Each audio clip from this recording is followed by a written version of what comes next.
Alrighty, sorry about the delay. This was not my intent. Welcome back to Free Read Fridays. I'm your intrepid narrator, Fraggeth, and my ears are ringing. What's going on? There's a weather front moving through. I think it's just dorking with my eustachian tube pressure or something. Well, at least it's consistent. All right, sorry about that. So if my voice does weird things, it's because I can't hear myself properly. Neat. So previously on Quarantine, they dropped a serious plot slash lore bomb, kind of a big one at the end of a very detailed description and explanation of certain finer points of quantum physics or quantum metaphysics. Uh, Mechanics, not physics. Big brain time. So the basic thrust, the key conceit as to why is the bubble here, at least as being proposed at this time in the book, is that because humans or some life on Earth before us that we evolved from or evolved in concert with, uh, we have a tendency to cause the eigenstates to solidify. That is, when we perceive things, that makes them that makes them hard set in what they are. In the act of observing a thing changes how the thing behaves. And in this case, it makes it so that the universe has the appearance that the universe has to us. But this may not necessarily have been true, and apparently was not true until some form of life in, on, or around our planet or solar system uh, evolved this particular quirk of solidifying um, or what is the exact terminology they use?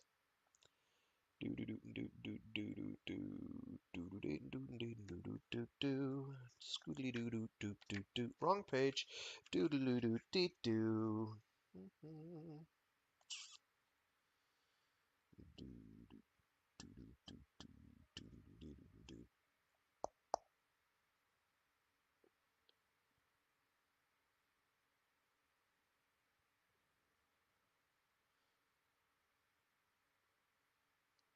I'm trying to find a good place to read from that gets the thrust.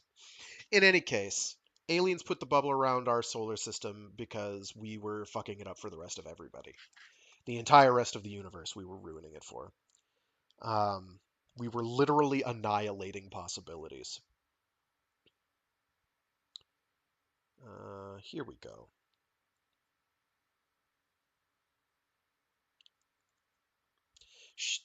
Humans collapse the wave function. Okay. I don't want to have to read this entire thing, and I keep scrolling back to find a decent place to start, and there is no good place to start. Suffice it to say, we keep collapsing the wave function, and the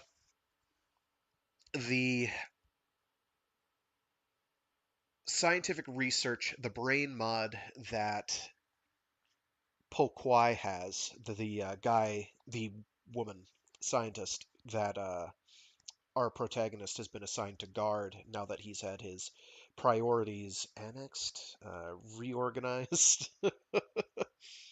by the ensemble. He's been guarding her. The experiment that she and her coworkers have been involved with is has to do with collapsing the wave function at will in ideally specific ways. In her case, it's like bouncing silver atoms around so that they go up or down based on the way she wants it to be determined to be. The problem is, as she says, she doesn't know when she's doing it. It just does work. Like she checks out. Her personality checks out because think about it. If you're dealing with like multiversal causality or something, uh, you as your set version of you wouldn't exist. But she's pushing the probability to work in favor of certain probability outcomes, or at least something in her is. And this technology has been derived from Laura, who is now saying something, something, something, um, who's being researched, who got kidnapped, robbed, and can break out of like anything she wants. Presumably, that has something to do with collapsing the wave function or decollapsing it, as the case may be. We don't know yet. All right, so I've rambled enough. My brain isn't here, so this is going to be pretty interesting. Let's see. It's chapter 8. We can probably get to chapter 10. Yeah, because I've got certain time constraints I've got to work with. How many pages is that? That's... Uh, well, we'll see. We'll see. I'd like to get that far. I might not be able to, but we'll find out. See how we're doing for time in like an hour and a half. Ooh, sorry. And we'll go from there. I just get all my jiv jive shorted out over here, and we'll get cracking. Hope people are. Oh gosh, that's right. Brush all over the mic. Everybody heard that. Smart. I'm good at what I do. Have I ever mentioned that this is like 100% not professional? I don't know if people notice that, and if you're just twigging to this reality, I am so sorry. I do not go back and edit these. I partly due to laziness, partly due to a lack of talent, partly due to a lack of time in which to learn how. So these are faking it till well, actually, there's no plan of making it at all, so it's just faking it, really. All right. One second, let me get some water in me, and then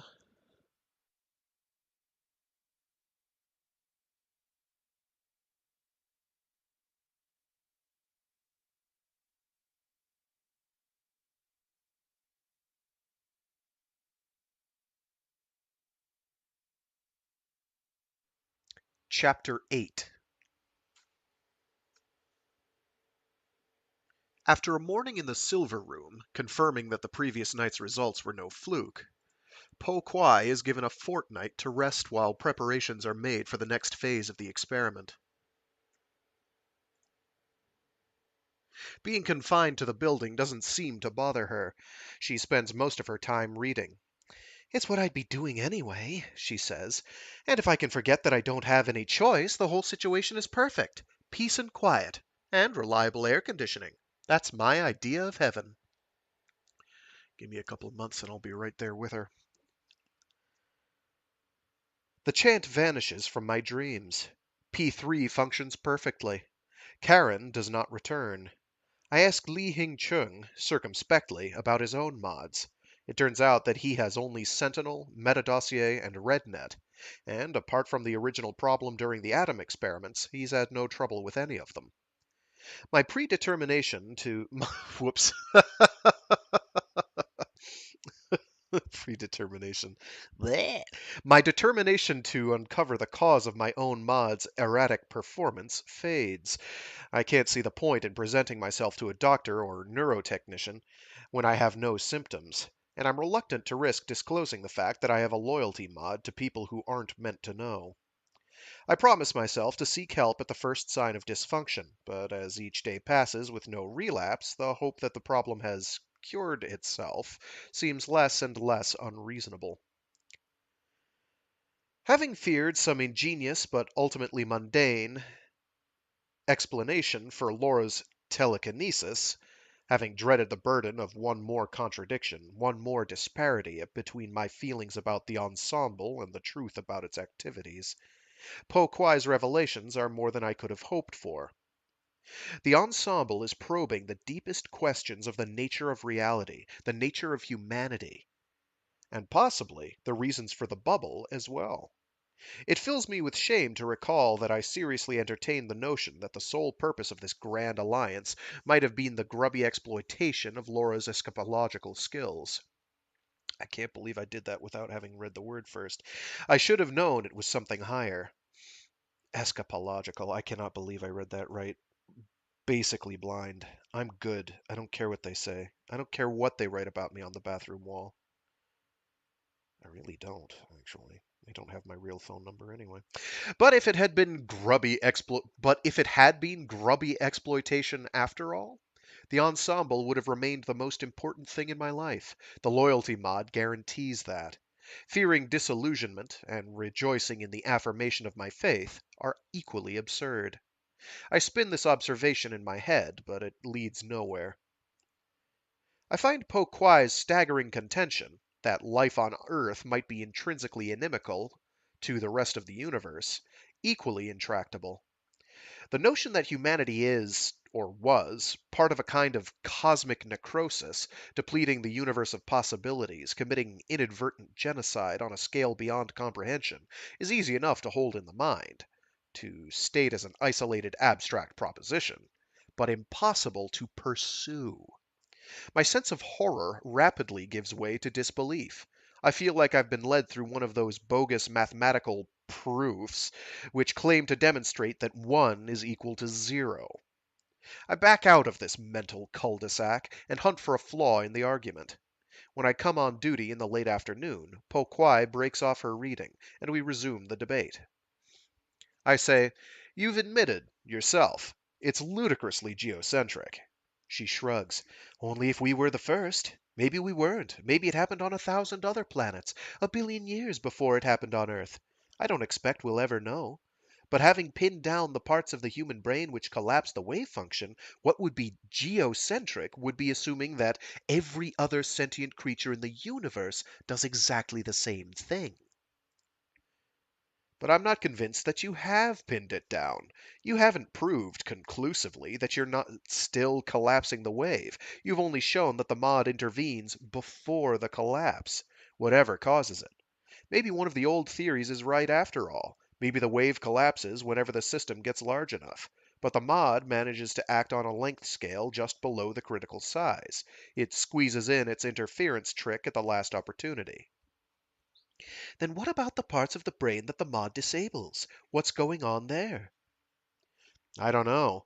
But if they look like they're designed to have some quantum effect, then maybe they're a crude attempt to do the very thing that the eigenstate part of the mod does: influence the way the wave collapses, rather than just accept the raw probabilities. Maybe evolution has given us all a small capacity to nudge the odds. You can't deny that that would have some survival value. And if the wave function has always been collapsing at random whenever the system grew large enough, ever since the universe began, then all we're guilty of is beginning to evolve some control over the process. She's sympathetic but unmoved. If I don't invoke the collapse inhibition part of the mod, if I don't disable those natural pathways, the whole effect disappears. The atoms revert to randomness. That's the first thing we tested the morning after the successful run. Okay, your theory might still be right. The natural pathways could interfere somehow with the mod's effects on the eigenstates, even if they had nothing to do with collapsing the wave. But if people had some capacity to nudge the odds, I think it would have been discovered by now. I don't doubt that there are other explanations for the silver atoms, but what about the bubble? There's no shortage of explanations for that. I must have heard at least 1,000 in the last 30 years.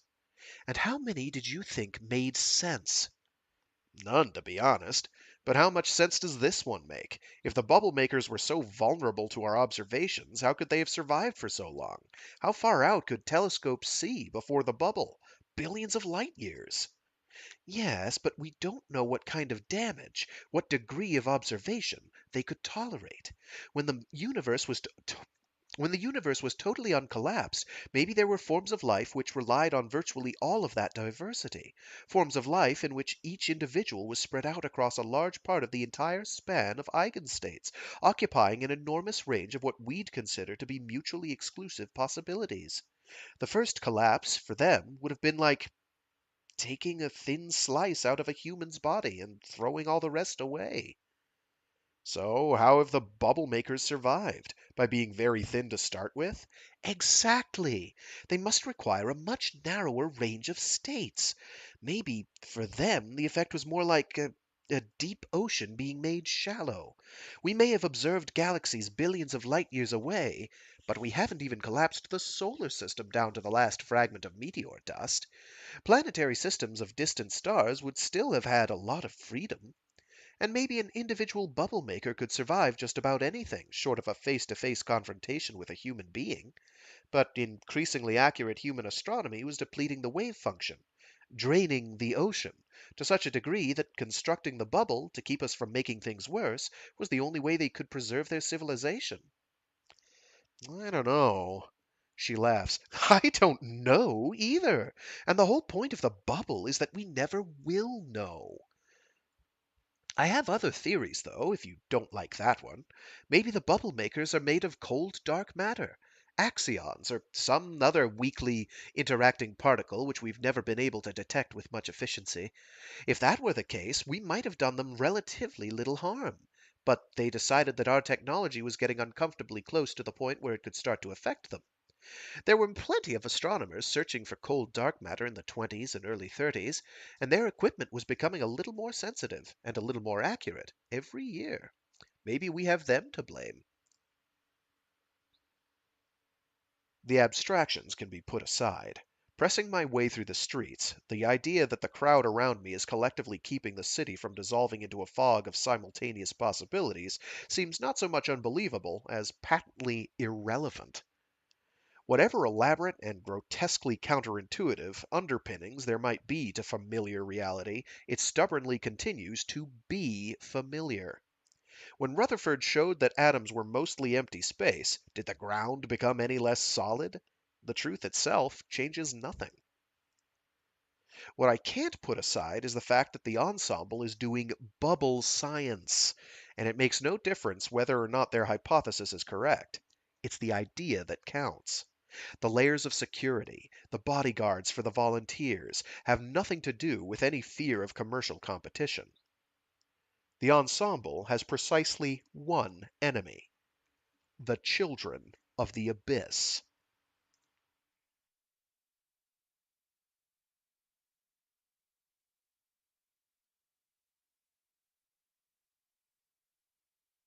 It's been a little while since we heard their name, but that's a capital C and a capital A. Children of the abyss. Should I say that with like a spooky voice? I have no idea. Maybe I should do that every single time. Or the ensemble. I don't know. That'd be too gimmicky. I could do that, but it'd be corny. And while I don't take myself too seriously, I also don't think I should make it corny. It's not a corny book. If I ever find a corny book, I might do that. Well, okay, I've got corny books, not by Greg Egan, but I have corny books. I could do that. We won't do it here, though. More water, please. Why am I desiccating like this? Ah. Boss wakes me smoothly in response to the knock on the door, leaving me clear-headed, but pissed off nonetheless. It's just after midday, and I've only had 2 hours sleep. I give the HV an infrared command to display the image from the door's electronic peephole. My visitor is Dr. Louis. I dress quickly, baffled. If I was needed back on duty for some reason, surely I would have had a call from Tong or Lee. I invite him in. He surveys the room with a kind of apologetic bewilderment, as if to say that he'd never imagined that it could have been this humble, but now that he knows, I have his deepest sympathy. I offer him tea. He declines effusively. We exchange some pleasantries, then there's an awkward silence. He smiles as if in agony for a long half minute, then finally says, My life is for the ensemble, Nick. It sounds half like a passionate affirmation, half like a self-loathing confession. I nod, and then mumble, "So is mine." It's the truth. I shouldn't be ashamed of it. But Louis's own signals are so intense, but confused, that I can't help being infected by his ambiguity. He says, "I know what you're going through, the inner battles, the paradoxes, the torment. I know." I don't doubt him for a moment, and I feel a pang of guilt and unworthiness. His suffering at the cusp of the loyalty mod's contradictions has clearly been a great deal worse than my own. And I know I won't thank you. Whoops. And I know I. And I know you won't thank me for adding to your pain, but the truth never comes easily. I nod idiotically at this platitude, while a detached part of me wonders, is this the next stage? A kind of masochistic wallowing in the conflict that the loyalty mod creates? Forcing myself to dwell upon my reason's impotence? And romanticizing my distress into some kind of mystical, revelatory suffering? It makes a certain perverse sense. I don't want to resent the mod, so why shouldn't I try to view my mental turmoil in a different light, redefine its meaning, declare that it's leading me toward deeper insight and stronger faith? Louis continues. We both want to serve the ensemble, but what does that actually mean? Day by day we do our jobs, obey our instructions, play our part, hoping that those above us in the chain of command can be trusted to have the ensemble's best interests at heart. But the question you must ask yourself is, do they deserve that trust? Are they serving are they serving the ensemble with a kind of absolute dedication that to you or I would be second nature? Or are they merely serving their own interests? How can we be sure? They're part of the ensemble. Our loyalty is to them. Part of the ensemble, yes. Our loyalty is to the whole. I don't know quite how to respond to that. It's certainly true, in the sense that the mod refers only to the ensemble and not to any specific person. But why bother making the distinction? What practical difference does it make? I shift in my chair self-consciously. Louis leans toward me, his earnest young face glowing with a kind of intellectual urgency. Our loyalty is to the whole. I'm beginning to wonder if he's constructed an entire system of moral philosophy around the effects of the loyalty mod, a prospect which makes me distinctly uneasy. It would hardly be the first time in history that a victim of mental illness has responded to their affliction that way, but it would certainly be the first time that I've found myself in the vulnerable position of sharing the brain-damaged prophet's impairment down to the last neuron. I say, reasonably, we all have to get orders from somewhere. We have to assume that the chain of command works. In practice, what alternative is there? I don't even know what the upper level management structure of ASR is, let alone the ensemble. And even if I did, what are you suggesting? That I should only take instructions from the very top? That would be absurd. Everything would grind to a halt. Louis shakes his head.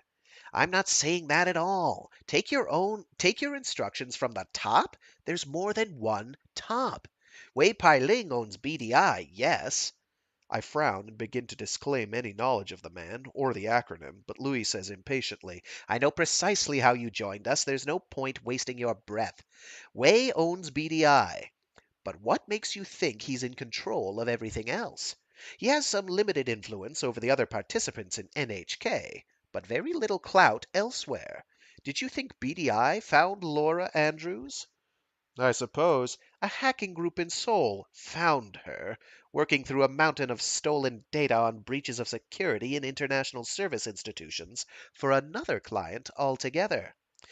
But they were aware of an offer the ensemble had circulated.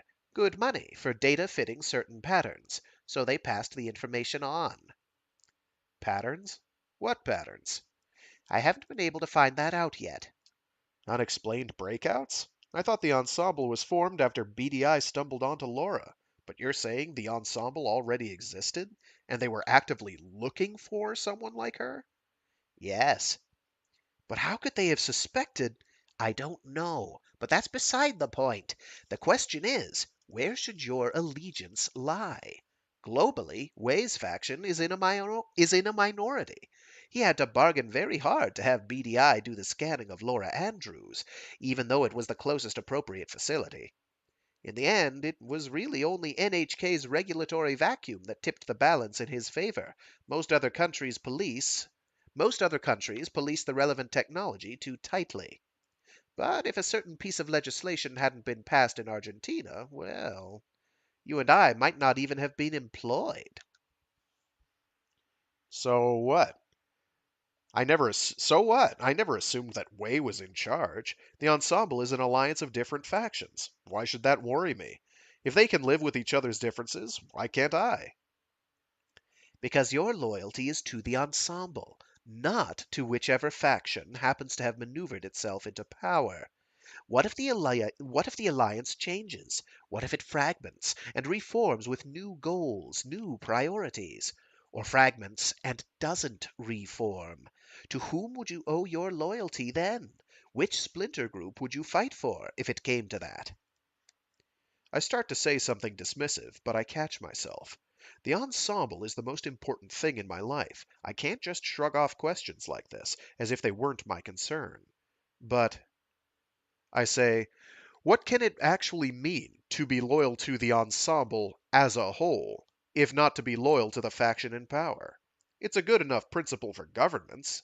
Louis snorts with derision. I say, okay, I'm not suggesting that we should sink to the same level of cynicism, but what exactly are you suggesting? You still haven't stated the alternative. He nods. You're right, I haven't. First, I wanted you to concede that an alternative was necessary. I'm not sure that I've conceded any such thing, but I let it pass. Mm. He says, there's only one group of people qualified to decide which of the factions, if any, truly represents the ensemble. It's a question that has to be judged with the utmost care. It can't possibly be a contingent matter of who is or isn't in control at any given moment. Surely you can see that.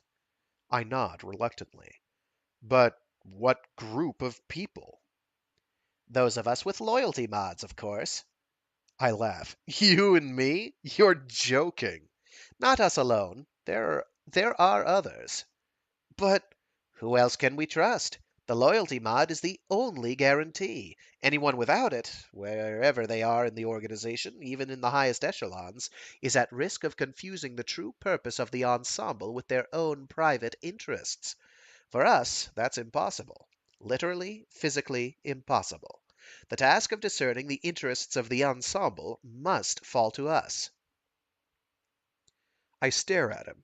That's what? Mutiny? Heresy? How can it be? How can it be? If Louis does have the loyalty mod, and I can't believe that he's faked all this, then he's physically incapable of either. Whatever he does is, by definition, an act of loyalty to the ensemble because it hits me with a dizzying rush of clarity. The ensemble is, by definition, precisely that to which the mod makes us loyal. That sounds circular, incestuous, verging on a kind of solipsistic inanity. And so it should. After all, the loyalty mod is nothing but an arrangement of neurons in our skulls. It refers only to itself.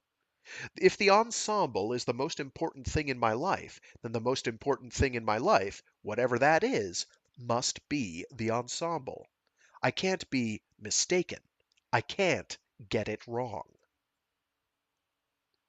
This doesn't free me from the mod. I know that I'm incapable of redefining the ensemble at will. And yet, there is something powerfully, undeniably liberating about the insight. It's as if I've been bound hand and foot in chains that were wrapped around some huge, cumbersome object. and I've just succeeded in slipping the chains, not from my wrists and ankles, but at least from the unwieldy anchor. Louis seems to have read my mind, or at least my expression, brother in insanity that he is. He nods soberly, and I realize that I'm beaming at him like an idiot, but I just can't stop. Infallibility, he says, is our greatest consolation.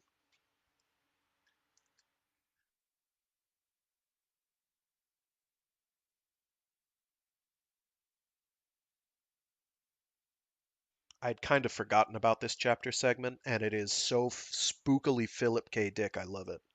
Absolutely love it. It's just like, this is insanity right now. And I love it. It's just so paranoid. Well, it makes me feel paranoid anyway. By the time Louis departs, my head is spinning. And, like it or not, I'm part of the conspiracy. The brain damaged arbiters? Arbiters. I'm saying it that way now.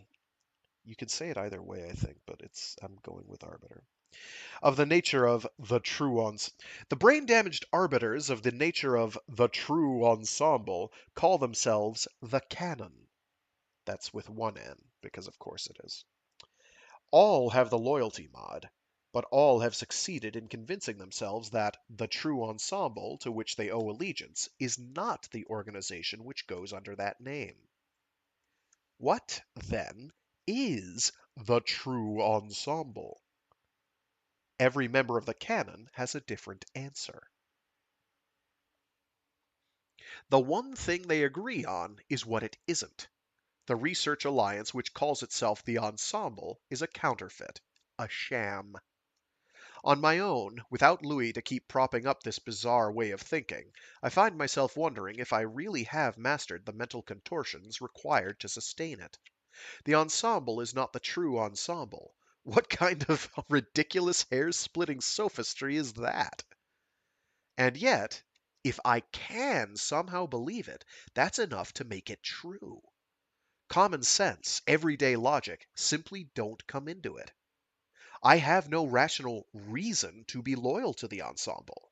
All I have is the anatomical fact of the loyalty mod. The true ensemble that the mod refers to is whatever I'm physically capable of believing it to be. That's ludicrous. It's nonsensical. I pace the flat, trying to stay calm, hunting for a parallel, a metaphor, a model to guide me, however crudely, into some half-sane way of imagining what's going on in my head. The ensemble is not the true ensemble. What is the true ensemble, then? Whatever I honestly believe it to be. This is insane.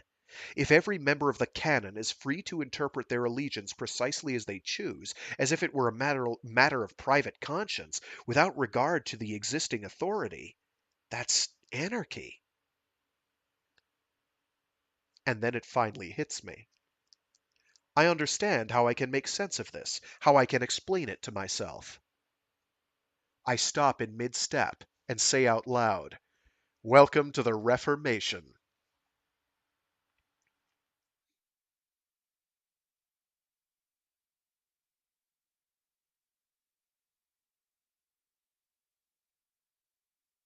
It's also kind of brilliant because it's like finding a way around uh, the programming, so to speak, so you can like live something that would resemble a normal life, I guess, um, but not really,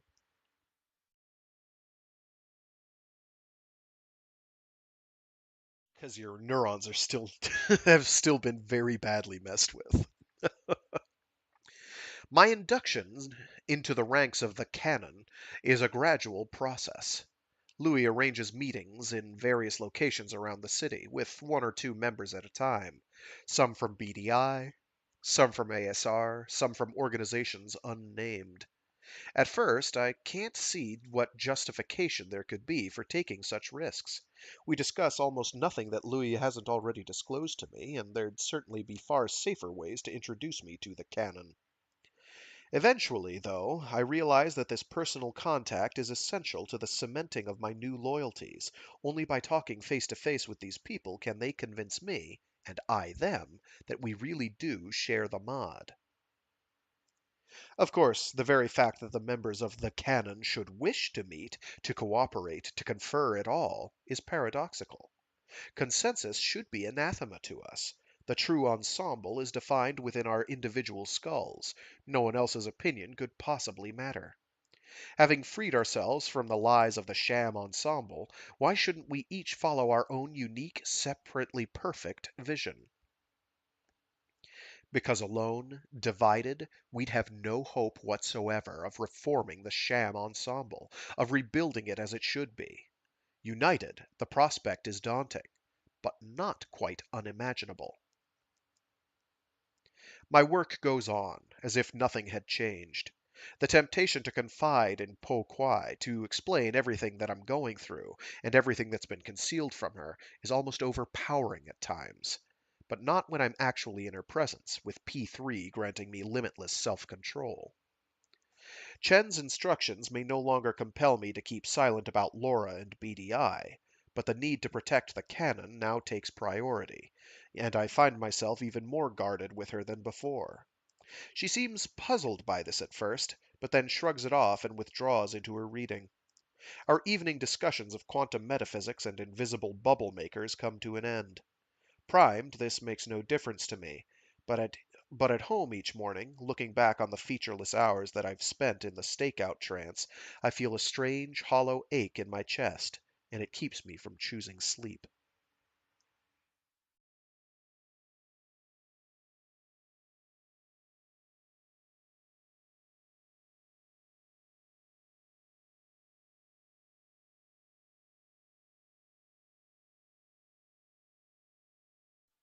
The second phase of the experiment begins.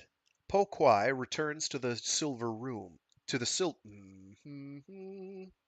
Po Kwai returns to the silver room, her head full of radio-labeled glucose and neurotransmitter precursors, ringed by arrays of high-resolution gamma-ray cameras. Very thoroughly observed, at least by the machinery.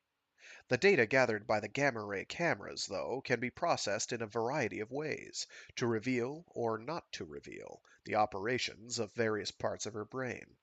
And the choice as to what will be shown to the experimenters, or rather co-participants, on the control room screen will be made at random, at least at the last moment, by the computer. It's a bit like Aspect's delayed choice photon experiments of the 1980s, she explains. Leung has worked out a kind of souped up version of Bell's inequality, a correlation between certain neurons firing or not firing, which ought to be below a threshold value, if all our assumptions are correct. The technicalities are over my head, but I get the gist of it easily enough. My hopeful alternative explanations for the role of the putative wave-collapsing pathways are about to be thoroughly demolished. Meaning what? I'm going to have to swallow a universe where I'm the heir to an incomprehensible act of genocide? I contemplate this prospect more and more frequently, but it still leads nowhere. I try feeding myself comforting parallels from evolution.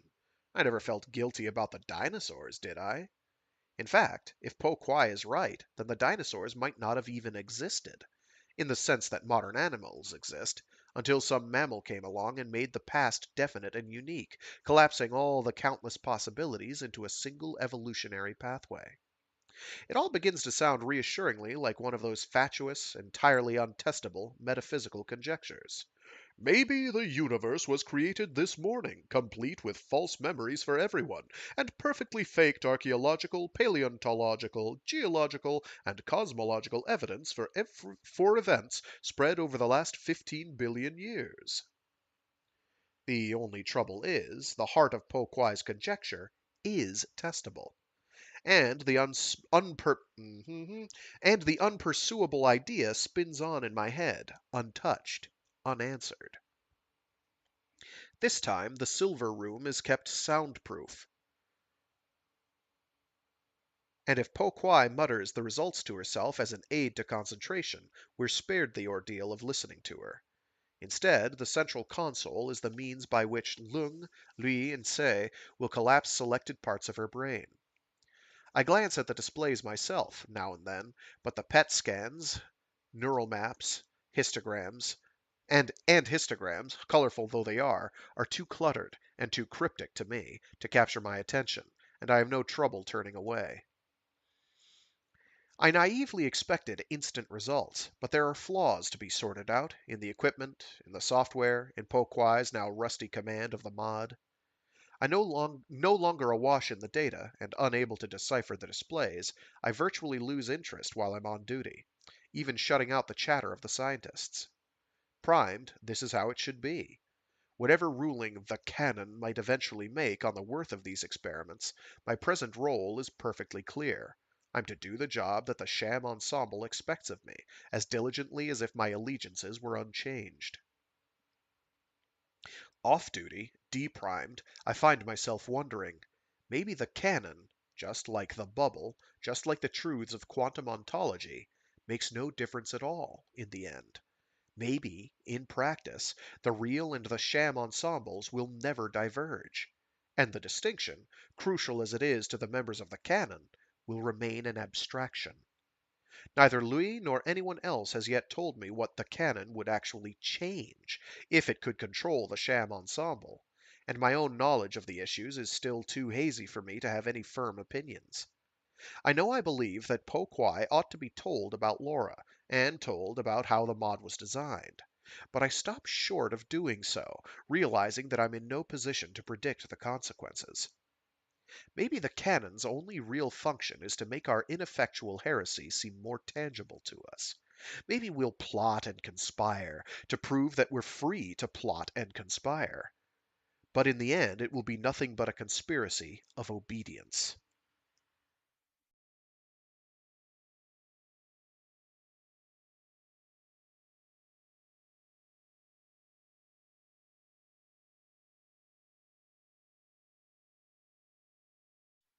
As I step out of the bedroom, in the middle of the nightly ritual check of the apartment, Po Kwai says, casually, "We had a good set of data today. Virtually conclusive.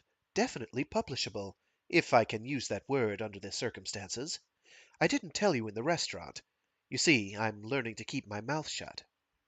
"Congratulations." "For what? Keeping my mouth shut?" "For the results." She scowls. "Don't be so reasonable. It makes me sick.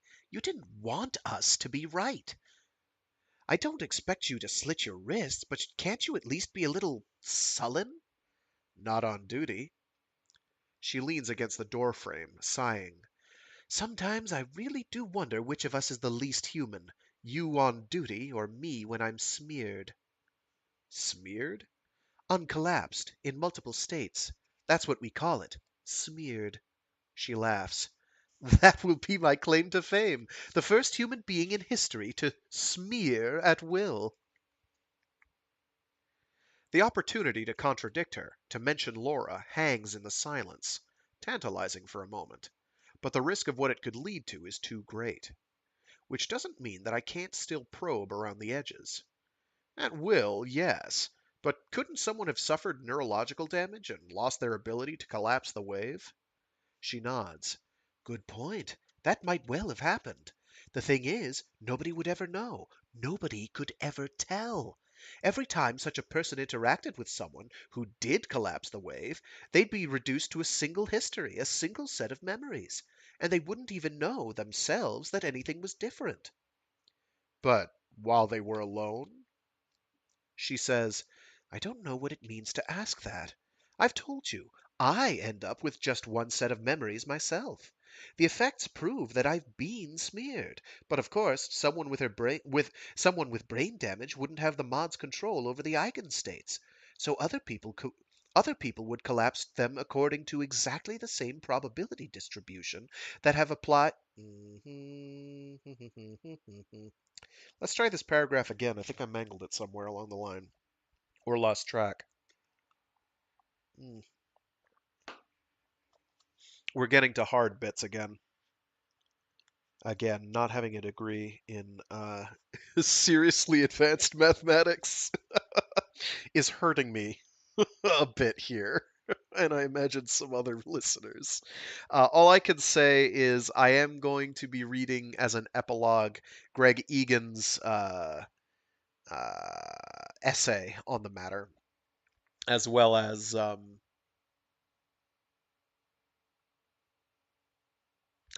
recommend you actually get a copy of the book for yourself, so you can read it at your leisure. Okay, where were we? hmm But while they were alone, she says, I don't know what it means to ask that. I've told you, I end up with just one set of memories myself. The effects prove that I've been smeared, but of course, someone with brain damage wouldn't have the mod's control over the eigenstates. So other people would collapse them according to exactly the same probability distribution that would have applied if they'd collapsed themselves. The end result would be the same. She laughs. I expect Niels Bohr would have said that such a person was the same as everyone else. If there's no way for anyone, the person included, to know what they experienced while they were unobserved, how can it be considered real? And I'd half agree with him. I mean, however long they went between contact with other people, each time an observation actually took place, all the states they'd occupied, all the multiple thoughts and actions they'd experienced, would collapse into one perfectly mundane linear sequence. What if they were left alone often, left unobserved most of the time? Do you think they could learn somehow to take advantage of what was happening? Force it to make a real permanent difference, the way you can with the mod? She seems about to dismiss the she seems about to dismiss the idea, but then she hesitates, ponders the question seriously, and suddenly smiles. I wonder, how improbable is the configuration of neurons in the mod? If someone was smeared for long enough, they'd evolve all kinds of weird and unlikely neural structures, along with a whole lot of highly probable ones. Normally, that would have no effect. The most probable configurations would still be the ones chosen when the collapse took place. Everything else would vanish. But if one of these unlikely versions of the brain had some ability to meddle with the eigenstates, maybe it could bootstrap itself into a higher probability. And once a version which could do that had been made real, that's in quotes, real, then the next time the person smeared, they'd have a double advantage. Not only would they have the eigenstate meddling ability per se, but they'd be starting from a new baseline. Other states with even greater skills would now be far more probable, far easier to reach. The whole thing could snowball.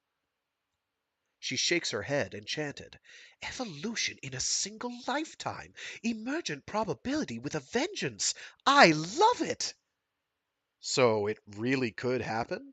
Oh, I doubt that very much. What? You just said. She pats my shoulder sympathetically. It's a beautiful idea. So beautiful I'd say it just about disproves itself. If it really could happen, where are the end results? Where are all the case histories of brain damaged people juggling eigenstates at will? The first stage must be too hard to reach in any reasonable time. Eventually, I'm sure, someone will get around to calculating just how long it would take to perform the initial bootstrap, but the answer could easily be months, years, decades. It could be longer than a human lifetime. And how long does anyone spend alone? I suppose you're right. Well, I have to defend my place in history, don't I? Such as it is.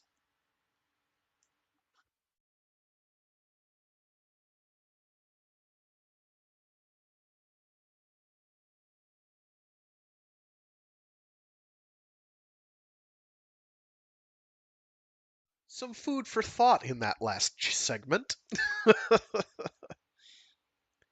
Karen says, I like her. She's intelligent, cynical, and only a little naive. The best friend you've made in years. And I think she can help you.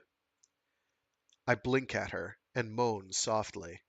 The strange thing is, I don't feel at all like I've suffered a sudden loss of control. Rather, my featureless memories of the last 3 hours in stakeout mode seem to have evaporated, as if they'd never been anything but a delusion. I say, What do you want? She laughs. What do you want? I want everything to go on as normal. Normal. First you were a slave to a bunch of kidnappers, and now you're apparently worshipping the thing that enslaves you. The ensemble in the head. It's bullshit. I say, I have no choice. The loyalty mod isn't going to vanish. What do you expect me to do? Drive myself insane trying to fight it? I don't want to fight it. I know precisely what's been done to me. I don't deny that without the mod, I would want to be free of it. But where does that leave me? If I was free, I'd want to be free. And if I was someone else entirely, I'd want completely different things.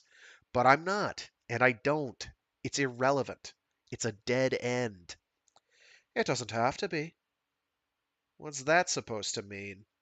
She doesn't reply. She turns and looks out across the city, then raises a hand and, impossibly, signals the window to enhance the hologram's contrast, cutting back the spill from the advertising signs, darkening the empty sky to the deepest black imaginable. Karen controlling RedNet? Or has the hallucinatory process which conjures up her body started manipulating the rest of my visual field?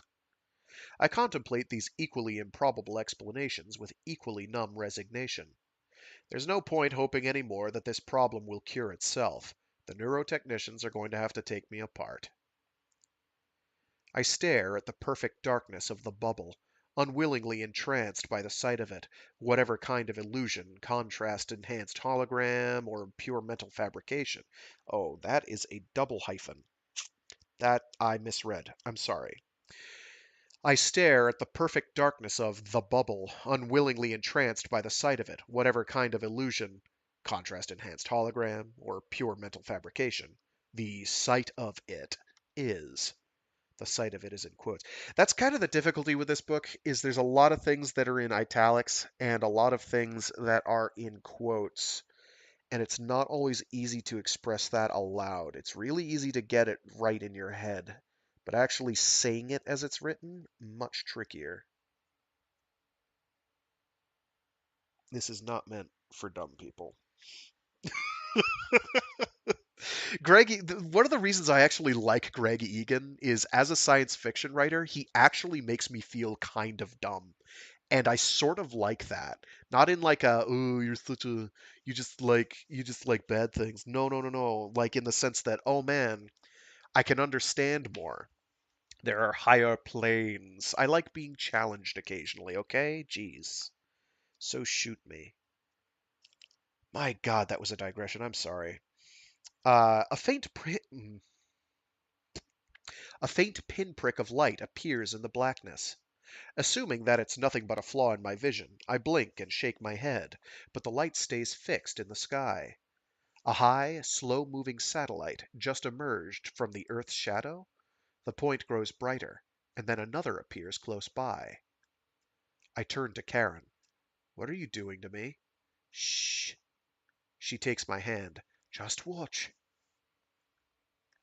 Stars keep appearing, doubling and redoubling in number like phosphorescent celestial bacteria, until the sky is as richly populated as I remember it from the darkest nights of my childhood.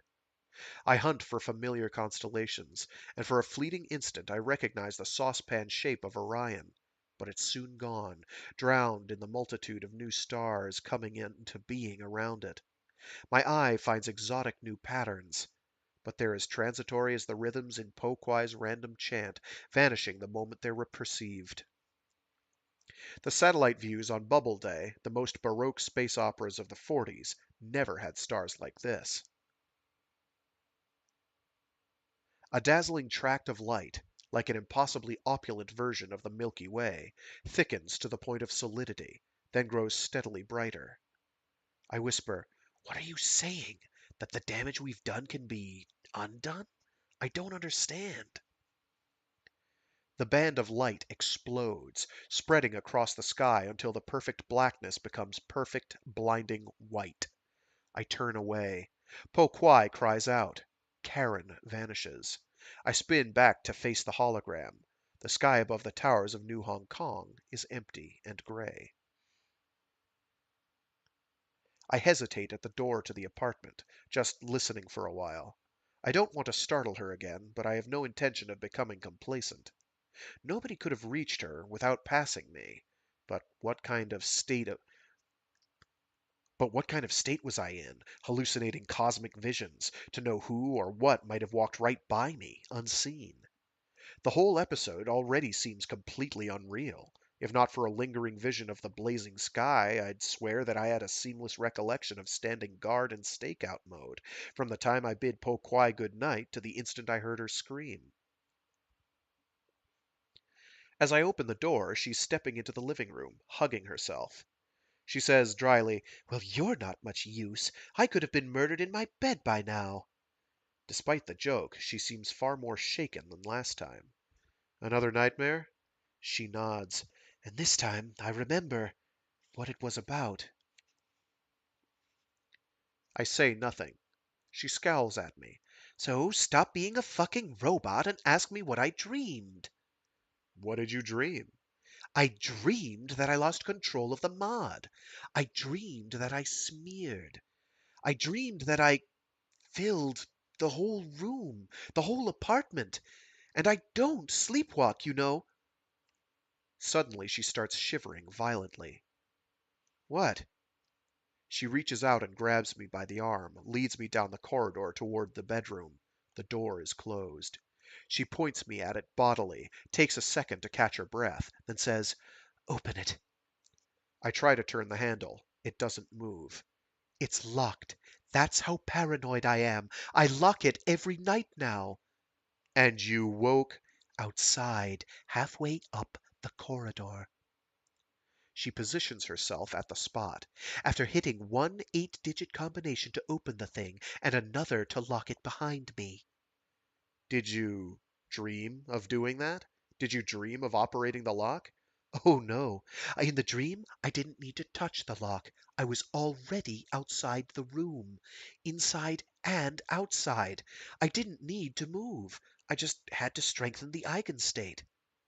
I hesitate, then say, "And you think—" She says firmly, "I think my subconscious must have it in for me. That's all I can say. I must have hit the right codes in my sleep, however hard that is to believe. Because if you're wondering if the mod might have let me tunnel through a closed door like an electron through a voltage barrier, the answer is it can't. Even if that were possible in theory, this mod was not designed to do any such thing. It was designed to work on microscopic systems. It was designed to demonstrate the simplest effects, nothing more." I imagine my reply so vividly that I can almost hear the words. It wasn't designed at all. But the machinery in my skull keeps me silent, and instead I nod and say, "I believe you. You're the expert. And it was your dream, not mine."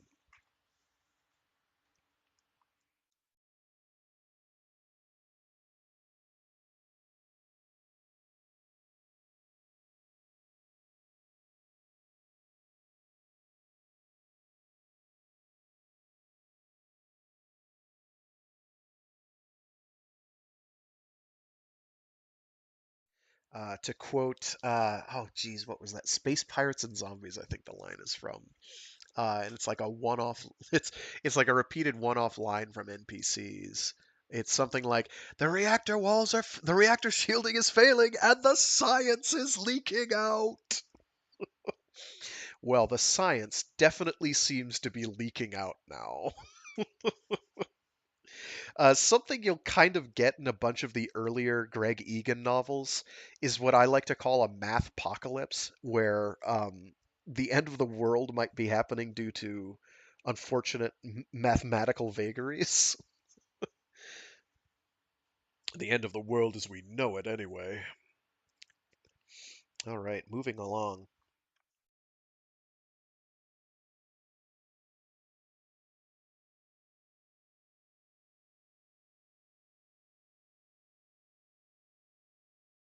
Chapter 9. Louis says, "We can use this."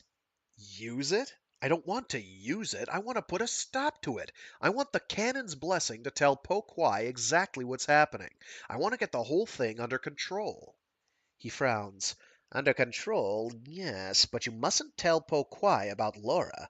Suppose Chen found out that you disobeyed her. Where would that leave us? Right now, I'm sure nobody even suspects the existence of the canon. They have far too much confidence in the loyalty mod, or far too little respect for it. They don't seem to have realized just how powerful a wow, okay, the way that line is broken made that sentence completely unreadable to me. They don't seem to have realized just how powerful a combination intelligence and its antithesis could be. You know, in formal logic, an inconsistent set of axioms can be used to prove anything at all. Once you have a single contradiction, A and not A, there's nothing you can't derive from it. I like to think of that as a metaphor for our distinctive kind of freedom. Forget Hegelian synthesis. We have pure Orwellian doublethink. I'm pretty sure Hegel is pronounced Hegel, not Hegel. Pretty sure. I don't actually know. I've never heard Hegelian Hegel pronounced aloud, I don't think. I read a lot. I don't attend many lectures anymore. It's been a long time. I look past him irritably, across the crowded lawns of Kowloon Park, to a flower bed shimmering in the heat. I have no one else to turn to, and I don't seem to be getting through to him. I say, Po Kwai deserves to know the truth. Deserves? It's not a matter of what she deserves, it's a matter of what the consequences would be. I have the greatest respect and admiration for her, believe me. But do you really want to sacrifice the canon just to let her know that she's been deceived? The sham ensemble wouldn't simply impose harsher mods on us, if that's what you're thinking. They write off their losses. They'd kill us. And what do you think they'd do to her if she tried to back out now? Then we have to protect her and protect ourselves. We have to bring the sham ensemble down. Even as I say it, I realize how ludicrous a suggestion this is. But Louis says, eventually, yes, but that's not going to happen on a whim. We need to act from a position of strength. We need to exploit whatever opportunities present themselves. He pauses, just long enough for my hesitant silence to sound like implicit consent, then adds, like this one. Po Kwai is losing control of her mod. I'm going insane. How is that an opportunity? He shakes his head. You're not going insane. Some of your mods are failing, that's all. Why? P3 is designed to act as a barrier, confining you to certain useful states of mind. And yet, somehow, you're tunneling through that barrier into states that are supposedly inaccessible. Boredom, distraction, emotional agitation. That ought to be highly unlikely, and yet you're doing it. All the diagnostics tell you that the mod is physically intact, which means the system itself is undamaged. But the probabilities of the system are being changed. Remind you of anything? I shudder. If you're saying Po Kwai is manipulating me the way she manipulates the atoms, how can she? Okay, she can alter the probabilities of a smeared system, like a silver atom whose spin is still a sum of up and down. But what's that got to do with me? I'm the very opposite of a smeared system. I collapse the wave, don't I? Of course you do. But how often? All the time. What do you mean, all the time? Do you think you're permanently collapsed? The collapse is a process that happens to a smeared system. You think smearing is an exotic state, something that only happens in laboratories? Isn't it? No. How can it be? Your whole body is built out of atoms. Atoms are quantum mechanical systems. Suppose, conservatively, that the average atom in your body, left uncollapsed for a millisecond, might do one of 10 different possible things. That means in a millisecond it will smear into a sum of 10 eigenstates, one for each of the things it might have done. Some states will be more probable than others, but until the system is collapsed, all these possibilities will coexist. After 2 milliseconds, there'd be 100 distinct combinations of things this atom might have done. Any of the 10 possibilities followed by the same choice again. That means smearing into a sum of 100 different eigenstates. After 3 milliseconds, 1,000, and so on. Add a second atom. For each possible state of the first atom, the second could be in any one of its own states. The numbers multiply. If one atom alone could have smeared into 1,000 states, a system of two would have smeared it into 1,000,000. 3 atoms, and it's 1,000,000,000. Keep that up until you get to the size of a visible object, a grain of sand, a blade of grass, a human body, and the numbers are astronomical and constantly increasing with time. I shake my head numbly. So how does it ever stop? I'm getting to that. When one smeared system interacts with another, they cease to be separate entities. Quantum mechanics says they have to be dealt with as a as a single system. Quantum mechanics says they have to be dealt with as a single system. You can't lay a finger on one part without affecting the whole thing. When Po Kwai observes a smeared silver atom, a new system is formed. Po Kwai plus the atom, which has twice as many states as Po Kwai had alone. When you observe a blade of grass, a new system is formed. You plus the blade of grass, which has as many states as you had alone, multiplied by however many states the blade of grass had. But a system which includes you includes the collapse-inducing part of your brain, which ends up smeared into countless different versions, representing all the different possible states of everything else. The rest of your brain, the rest of your body, the blade of grass, and anything else you've observed. When this part of your brain collapses itself, making one version of itself real, it can't help collapsing the whole, combined system. The rest of your brain, the rest of your body, the blade of grass, and so on. They all collapse into a single state, in which just one of all the countless billions of possibilities actually happens. Then, of course, they all start smearing again. I say, all right, I understand. People have to smear in order to collapse. All the possibilities have to be there, in a sense, in order for one to be chosen. The collapse is like drastically pruning a tree, which has to grow out a little in all directions before we can choose which branch we leave uncut. But we must collapse so often that we don't have time to be aware of being smeared in between, hundreds of times a second at least. Louis frowns. Why do you say that? How would we be aware of being smeared? Whoops, let me reread that so everything works. How would we be aware of being smeared? Consciousness seems like a smooth flow, but that's just the way the brain organizes perceptions. Reality isn't created continuously, it comes in bursts, in spasms. Experience must be constructed retrospectively. There's no such thing as the present. It's only the past that we succeed in making unique. The only question is the time scale. You say that if it was anything more than a few milliseconds, we'd somehow be aware of the process. But that's simply not true. This is how subjective time arises, how the future turns into the past for us.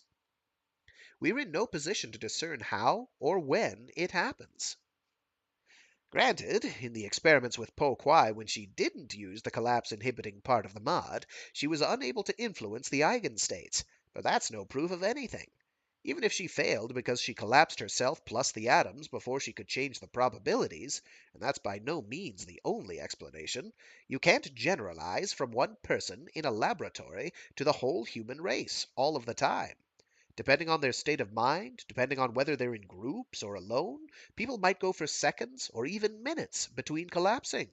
There is no way of knowing. I feel like grabbing hold of him and shaking the metaphysical stuffing out. Me too, dude. Me too. Instead, I say evenly, I'm asking you to help me. I don't care how experience is constructed. I don't care if time is an illusion. I don't care if nothing's real until it's 5 minutes old. It all adds up to normality. Or it ought to. It used to. And don't tell me everyone smears 100 times a day.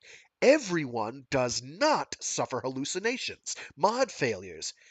Maybe they do. Maybe they suffer precisely the kind of experiences you've been. Whoops. Maybe they suffer precisely the kind of experiences you've been through, amongst countless others, but they simply don't remember them. They can't. Their brains, their bodies, the world around them contain no evidence that any of it ever took place. The events never become real for them. Each time they're collapsed, their unique past contains something far more probable. Then why do I remember? You know why. Because Po Kwai is involved, and she has the eigenstate mod. She can change the probabilities.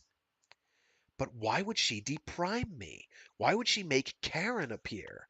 Why would she want to do any of that? She doesn't even know that Karen exists.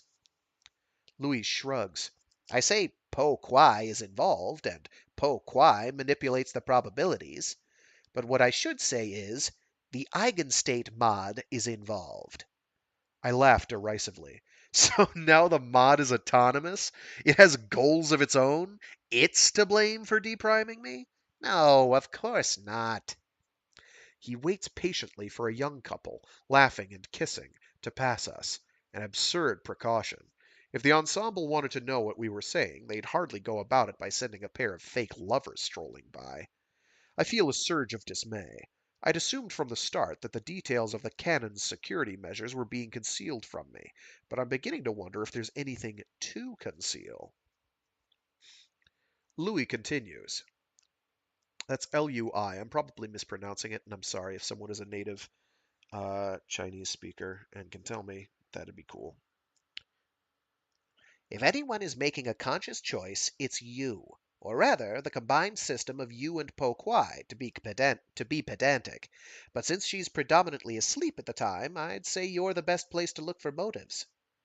Predominantly asleep? Yes.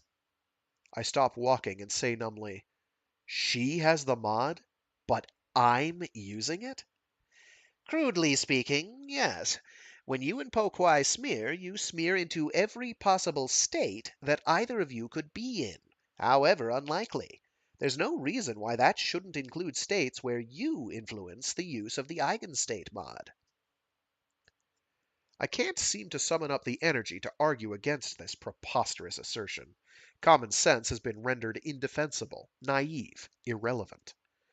I finally say, pleadingly, but I don't want any of the things that happen. Louis frowns with mild puzzlement, and then breaks into a rare smile.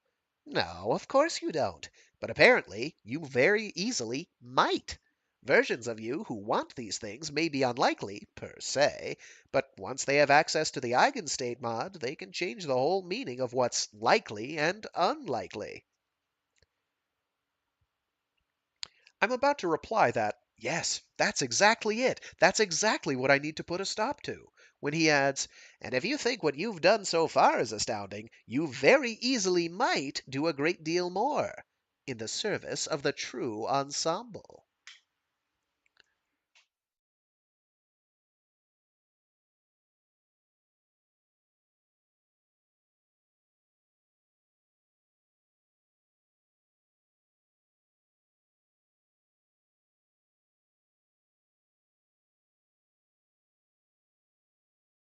The canon doesn't seek to compel me, merely to advise.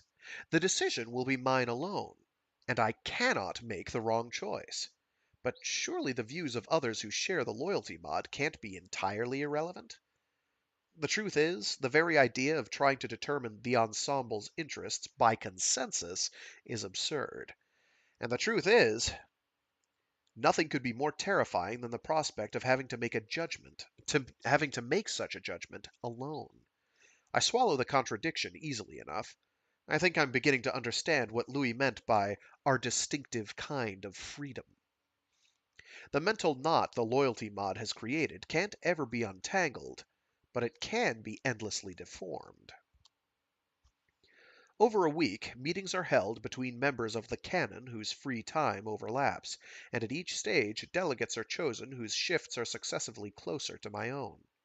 Pokwai is resting again after her latest success, and, as before, this brings a respite in the Eigenstate mod's effects on me. It's hard to feel conspiratorial at 9 in the morning. When I enter the apartment, borrowed for the day, Louis assures me, from someone with no links whatsoever to the canon or the ensemble, the scene is so mundane, so innocuous, that I might have wandered in on a residence action committee, or some kind of parochial lower middle class political group. The six of us sit in the tiny living room, surrounded by the absent owner's Buddhist flavored domestic kitsch, sipping tea and debating the best way of gaining control of the international alliance which believes we're its perfect slaves. Li Shuwai is a medical imaging technician at BDI. She often worked the night shift when I was there, and we must have exchanged pleasantries dozens of times. But it's hardly surprising that neither of us ever guessed what we had in common. Chan Kwok Hung is a physicist with ASR, working on a team similar to Louis', but with an experimental setup involving single atom spectroscopy in place of the silver atom spin measurements. They've yet to achieve success, so they don't yet know which of their volunteers is the genuine mod. I recall Po Kwai's joke. She turned out not to have been the control, because it would have made her so angry. What worries me, the way things are going, that's almost beginning to sound plausible.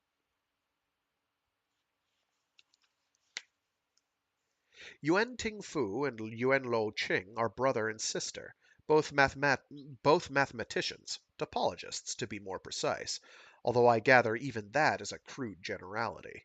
University lecturers who unwisely declined a lucrative offer to work for the sham ensemble voluntarily. Louis begins. I already have enough data to construct a mod which suppresses the wave collapse indefinitely. By itself, of course, that's useless. We need to get our hands on the second half, the eigenstate selector. BDI have the specifications for that, on a ROM locked away in a vault. There's no prospect whatsoever of a hacker reaching it. It's not being accessed at all anymore, let alone used on any system connected to a network. However, Nick, I say, hold on. Before we start talking about ways of obtaining this data, just suppose that it can be done. Suppose you get a copy of the specifications and construct the whole mod. What then? In the short term, we concentrate on learning how to make the most effective use of it as rapidly as possible. The ASR teams are being very cautious, confining themselves initially to microscopic systems, trying to establish a rigorous framework of quantum ontology before they proceed with anything more complex. Which is very laudable from an intellectual standpoint, but it's obviously not a prerequisite for practical results. If Chung Po Kwai can walk through locked doors in her sleep, imagine what an experienced user, fully aware of the mod's potential, could achieve. Chan Kwok Hung says, and in the long term? Louis shrugs.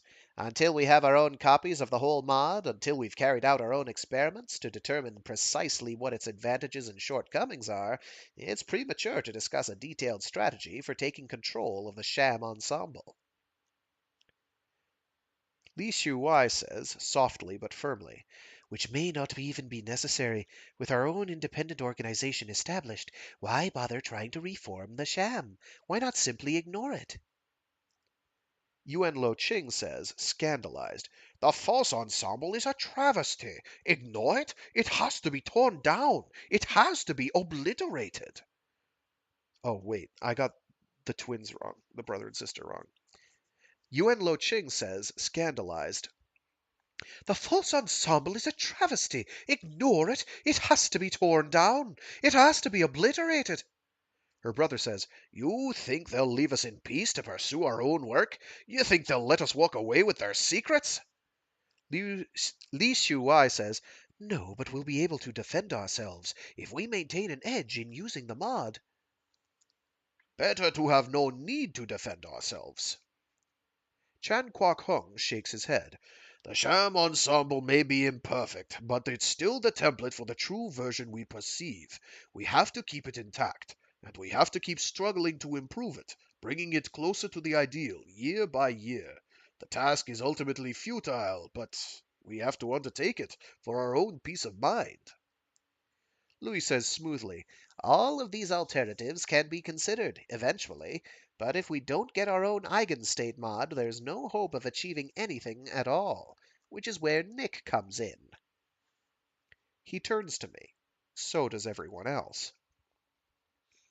I say, awkwardly, "I take it that you all understand what Louis Q Chung is suggesting." I mismangled. Let me take that sentence from the top. I'm sorry. Why am I having so much difficulty today? I take it that you all understand what Louis Q Chung is suggesting, that you've all discussed his plans with the other members of the canon. I want to hear what you think. We all seem to agree that we have to get a hold of the specifications. But is this the best way of doing it? Are there any problems, any dangers we might not have anticipated? Is it even clear that it can work at all? Louis cuts in. "There's no doubt about that. Consider what Laura Andrews achieved, a massively retarded woman. Consider what Chung Po Kwai has done in her sleep. With Po Kwai's help, by borrowing her eigenstate mod while she sleeps, there's nothing to stop Nick finding a safe route, however improbable, that takes him from the ASR building, across the city, through BDI's security, into the vault, and back." Just hearing it all spelled out again brings protests of disbelief clamoring in my head. After 30 years of refining her talent, Laura Andrews did little more than escape the Hilgeman's mediocre security, traveling at most a couple of kilometers before being recollapsed. I'm expected to traverse a crowded city and steal the ensemble's most precious asset, and I won't even have the eigenstate mod in my own skull. Chan Kwok Hung says, "You will remain smeared reliably? You're sure of that?" Louis says, "The collapse inhibiting mod should be ready within days." Yuan Lo Ching says, "But these earlier episodes, how do you account for them?" Louis shrugs. "They may reflect a natural failure of the collapse, or they may be related to P3, the behavioral control mod he was using at the time. It's designed to greatly increase the probability of optimal mental states, which sounds like the very opposite of smearing. But, ironically, it may have inadvertently inhibited the collapse, judging the process to be a distraction to be ruled out. Which, of course, would have had no observable consequences until the eigenstate mod became involved." It's the first I've heard of that theory, and I don't see how P3 could have played a crucial role in its own failure. Although, didn't I feel, when it was over, as if I'd remained in stakeout mode all along? Maybe I was primed and deprimed. Maybe the collapse somehow left traces of both pasts intact. Both pasts intact. I can enunciate, I swear. Memories may only endure from a single state under normal conditions, but with Po Kwai's eigenstate mod shifting and recombining the mutually exclusive possibilities, maybe that need not be the case. I remember Karen filling the anteroom, don't I? What was that? A single deranged hallucination from a wildly dysfunctioning mod? Or memories surviving from 1,000 simultaneous alternative incarnations, each of which alone would have seemed perfectly normal? The prospect of spending several hours smeared is already unsettling enough, even if Louis is right, and it happens to everyone all of the time, and even if I could be sure of emerging from the collapse with all but one chosen eigenstate reduced to inconsequential fiction. But there's a risk of multiple states leaving indelible memories. But if there's a risk of multiple states leaving indelible memories, then not only will I be forced to treat smearing as more than an abstraction, but who knows what other tangible physical consequences might end up being inconsistent. If I try to steal the ROM and find myself remembering both success and failure, then what bizarre hybrid of the two might the rest of the world reflect? Louis says, "We need to move on this as quickly as possible. We don't know how long we have before Po Kwai begins to realize what's happening. The sooner Nick starts refining his control of the eigenstate mod, the better our chances of keeping her in the dark, long enough to make use of the situation." He adds, for my benefit, this is to her advantage as well. Finding out that she's been deceived can only put her on dangerous ground. And if Nick takes full control, she need not even experience any more disturbing somnambulism. He can just choose their joint eigenstate so that she turns out to have been safely asleep in bed all along, while he's traveled across the city. Yeah, sure. Add one more miracle to the list. Who's counting? Li Shuai says, if he fails halfway? If he's collapsed in the street, then he's stranded, severed from Po Kwai and the Eigenstate mod. He'll just have to bluff his way back into ASR, inventing some excuse for having left his post. He risks being disciplined, but then he may be able to smooth things over with the other security staff. After all, if there's any investigation, how do they explain the fact that they never saw him leave the building in the first place? This scenario doesn't impress me. Nobody running Sentinel is going to be blackmailed into a cover-up. If he's collapsed in BDI, then obviously that's much worse. I can only assume that we'll all come under suspicion. Everyone with a loyalty mod will be subject to the closest scrutiny. At the very least, the cannon will have to shut down, perhaps for several years, perhaps perhaps indefinitely. At worst, he shrugs. We risk everything. But the same can be said of whatever means we use to try to obtain the data. Now is the time to decide. Do we continue living so cautiously that we might just as well be serving the sham ensemble? Or do we take the first step toward our own true vision? The rhetoric is surreal. Our own true vision means something utterly different to everyone assembled here. But nobody seems greatly troubled by the fact. The sham ensemble may have its factions. Ironically, that was the core of Louis's argument in persuading me to turn against it. But the canon is, clearly, unashamedly, 1,000 times worse. So, what are these people actually hoping for? Does each believe that their own point of view will somehow miraculously prevail in the end? I don't know. How can I hope to understand what's going on here when I don't even know what my own true vision of the ensemble is? I try to picture myself free of BDI and ASR, while still being loyal to what? Chan Kwok Hung is speaking, but I find it hard to concentrate on his words. I'm suddenly tired of shirking the question. What is the ensemble to me? I have to discover, or decide, the answer. How far can I stretch the definition? How radically can I deform the knot? It strikes me that there's one thing which I'm certain that I can't define away. The true ensemble must be concerned with the exploration of Laura's strange talent, by whatever means. A double-walled room in a basement, Po Kwai's atom experiments, and now my own bizarre entanglement with the Eigenstate mod. And the only way for me to serve the true ensemble is to participate in that exploration as fully as I can. It's a shock, put so bluntly, but having arrived at the truth, I find it impossible to back away. The logic is ineluctable. The fact that the whole idea of smearing still terrifies me only makes the conclusion all the more compelling. If I had nothing to fear, nothing to lose, what kind of loyalty would that be? I glance around the room, from face to face. I realize now that there's no need at all to force myself to care about these people's quixotic quixotic plans. I almost pronounced it quixotic. Quixotic. Quixotic? Whatever. Like Don Quixote. Whatever. You get it. These people's quixotic plans. Any more than they care about each other's. I'll steal the Eigenstate's mods specifications for them, but I'll do it for my own reasons. Chung Kwok Hung concludes, and so I believe that, on balance, it is worth the risk.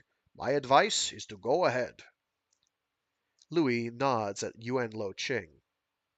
Her eyes unglaze, and she embarks upon her own justification for the conclusion that she knows she has to reach. Yuan Ting Fu and Liu Xiuwei do the same in turn. I listen carefully, trying to pick up the rules, trying to learn the balancing act. There must be a fiercely personal view of the ensemble, blatantly contradicting every other view expressed, and it must lead to agreement on the action to be taken. Only Louis seems at all conciliatory. He simply says, "Well, you know my position. There's no need for me to elaborate. It's up to you, Nick. It's your decision." I state my reasons carefully. The members of the canon listen, stony-faced, to the proof that their own visions are unique and uncompromising. I insult no one with the slightest concession. I don't take issue directly with anyone's arguments, but I do make it clear that I find all of them irrelevant. The true ensemble, I proclaim, is the mystery of Laura's gift. Everything else is peripheral. So we can't pass up this opportunity, whatever the risks. We need the eigenstate mod, not for any tactical advantage in some meaningless power struggle, but because it embodies everything the ensemble is about. And what better way can there be to obtain it than by using the very process that lies at the ensemble's heart? I'm willing to do whatever I have to make this work, with or without your support. Louis and I remain after the others have departed. I sit in silence for a while, feeling drained and confused. I still don't know if I'm convinced that the canon can actually function, or whether all we've achieved is some kind of delusion of consensus. Consensus without compromise, a nice Orwellian oxymoron. At least I've finally decided what the ensemble in the skull means to me. Although I have an uneasy feeling that in a week, or a month, or a year, it might mean something else entirely. I say, tell me, honestly, suppose I do pull it off. Suppose I get the data and you construct the eigenstate mod. I wave a hand at the empty chairs. How long do you really think all this can hold together? Louis shrugs. Long enough. Long enough for what? Long enough for everyone to get what they want. I laugh. You may be right. Maybe it can go on this way indefinitely, everyone backing the same moves for entirely different reasons. All we really need to disagree on is the theory and the long-term future. I shake my head, bemused. And what's your reason? You're the one who's making everything happen, but you never really said why. He gives me that mildly puzzled frown. I just told you, didn't I? When? 5 seconds ago. I must have missed it. All I want, he says, is for everyone to be satisfied. It's as simple as that.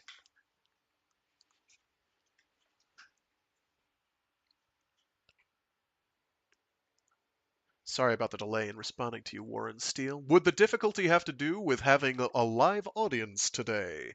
Well, yes, because you're collapsing the eigenstates on me here, man. Mm, excuse me. It's also a very challenging book. It's like, this is not easy. But if you think this is hard, whoo, we can get harder.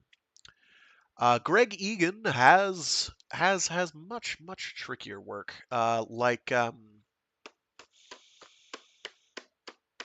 Incandescence, I think, is the one I'm thinking of, or am I thinking of Diaspora? Well, Diaspora as well, but Incandescence too. Yes, to both of those. Those are weird. Those are hard, like hard. Um, there's a lot there. I don't actually remember the plot of Tyrannesia off the top of my head. Is that the one with the that's another one I think with like with a mathpocalypse and like probabilities turning things into other things. It's good, but it's like the ending. I didn't get it. It's been a while since I read it though, so I don't really remember too clearly. Um, Actually, kind of reminds me of Jeff Vandermeer a little bit. It's not as prosy. I adore Jeff Vandermeer's prose. I don't normally like overly prosaic writers that are but he just gets like I get it. Like he just works for me. It unfortunately makes reading some of Jeff Vandermeer's work aloud kind of tricky because a lot of it I think only really works in a written format, reading it in your head, seeing that, oh, he's making a word joke here, but there's like layers and layers and layers of meaning going on with the word choices. Born, for instance, is packed to the brim with that. It's brilliant. The sequel makes my brain itch in the weirdest way. Dead Astronauts, I believe, is the name of the sequel, because it's like, I don't know, like alternate timeline time loops or something. It's weird. It's really deeply weird. It's a deeply weird book. Um, and Jeff Vandermeer does weird well. I'm not even done with the chapter. I'm gonna stop. I'm gonna finish the chapter. And we could talk about that later. I will. Oh, I'm absolute like Jeff Vandermeer. I am absolutely going to read some Jeff Vandermeer on this stream. It's going to happen. It's a matter of when. It's not a matter of if. It's a matter of when. He's challenging, but God, he's good. He's fun. He's a lot of fun. Um, in fact, I might do that after I do Hellburner. I might do that. Is I might do a Jeff Vandermeer. Okay, let me finish this chapter.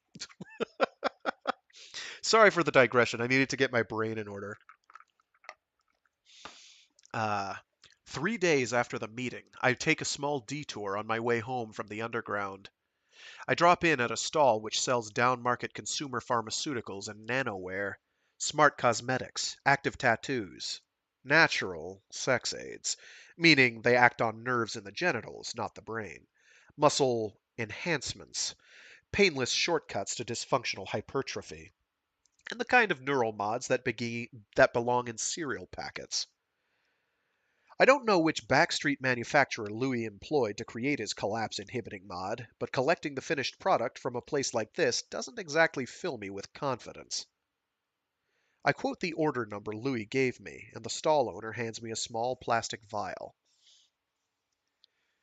Before going to bed, I spray the vial's contents into my right nostril, and a heavily modified version of endem- Endemoeba hist. Oh, frickadoodle, why am I having a hard time? I don't know, because it's Latin and I've never read this word in years. Endemoeba histolytica. There we go. I'm good. Third try. Before going to bed, I spray the vial's contents into my right nostril, and a heavily modified version of Endemoeba histolytica, the protozoans responsible for amoebic meningitis, among other delights, carry their burden of nanomachines into my brain. I lie awake for a while, thinking about the daunting navigational and constructional feats that the virus-sized robots are expected to perform, and wishing I'd asked Louis just how much experience he's had with this mod design. With mod design.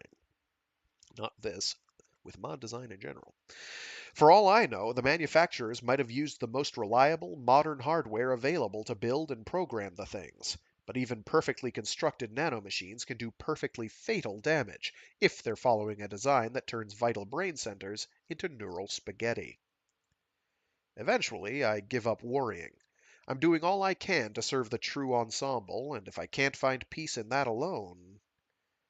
I stare up at the ceiling, at a thin strip of morning sunlight breaking in through a crack in the blinds. I choose sleep.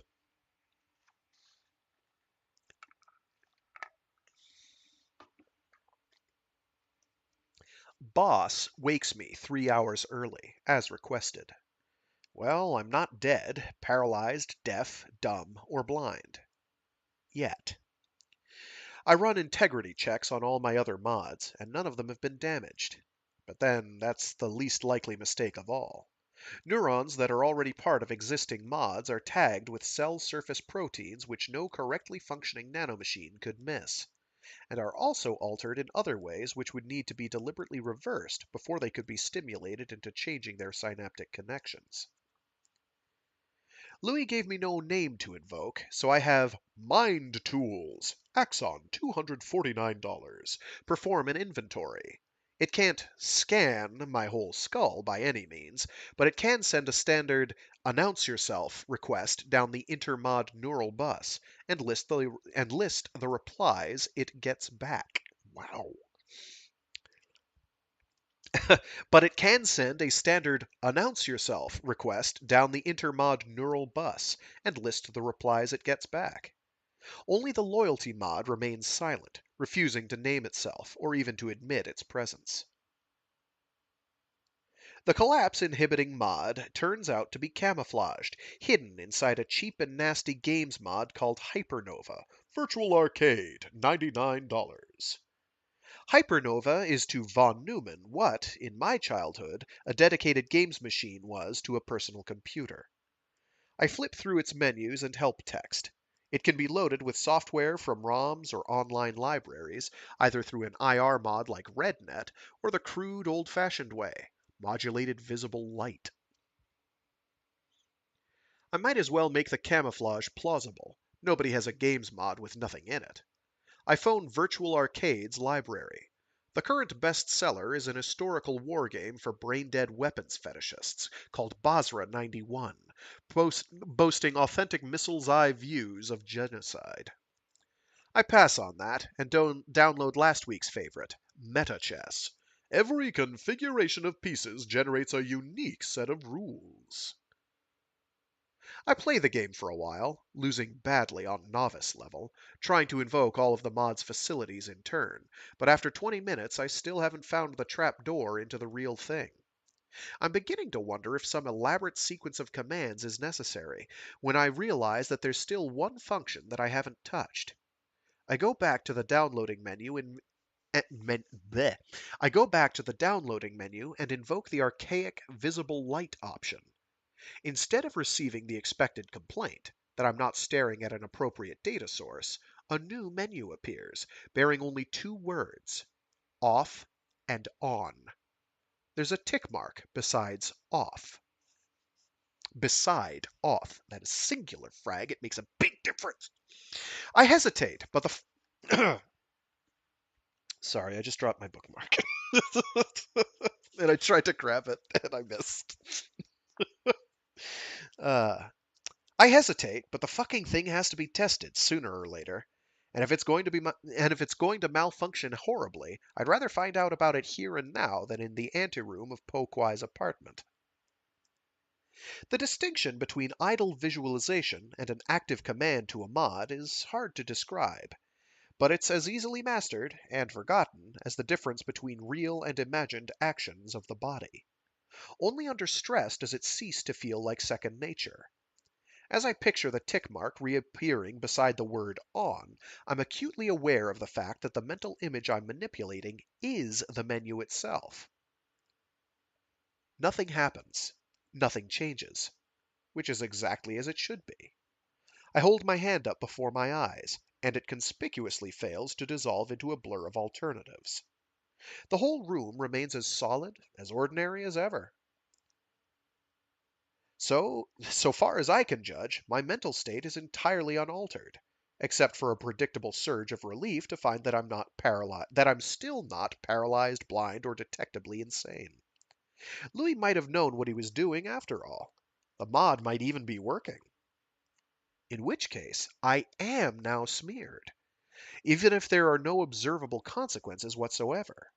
The uniqueness, the solidity, the utter normalcy of everything is a product of the fact that I will be collapsed at some time in the future. This time without Pokwai's eigenstate mod to distort the possibilities, the probabilities, bleh, or to mix and confuse the alternatives. I will be collapsed?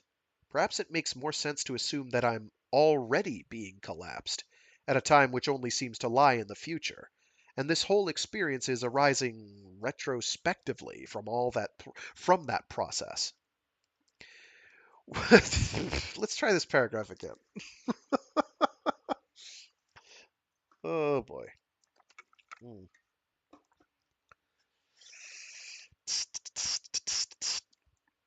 I will be collapsed? Perhaps it makes more sense to assume that I'm already being collapsed, at a time which only seems to lie in the future, And this whole experience is arising retrospectively from that process.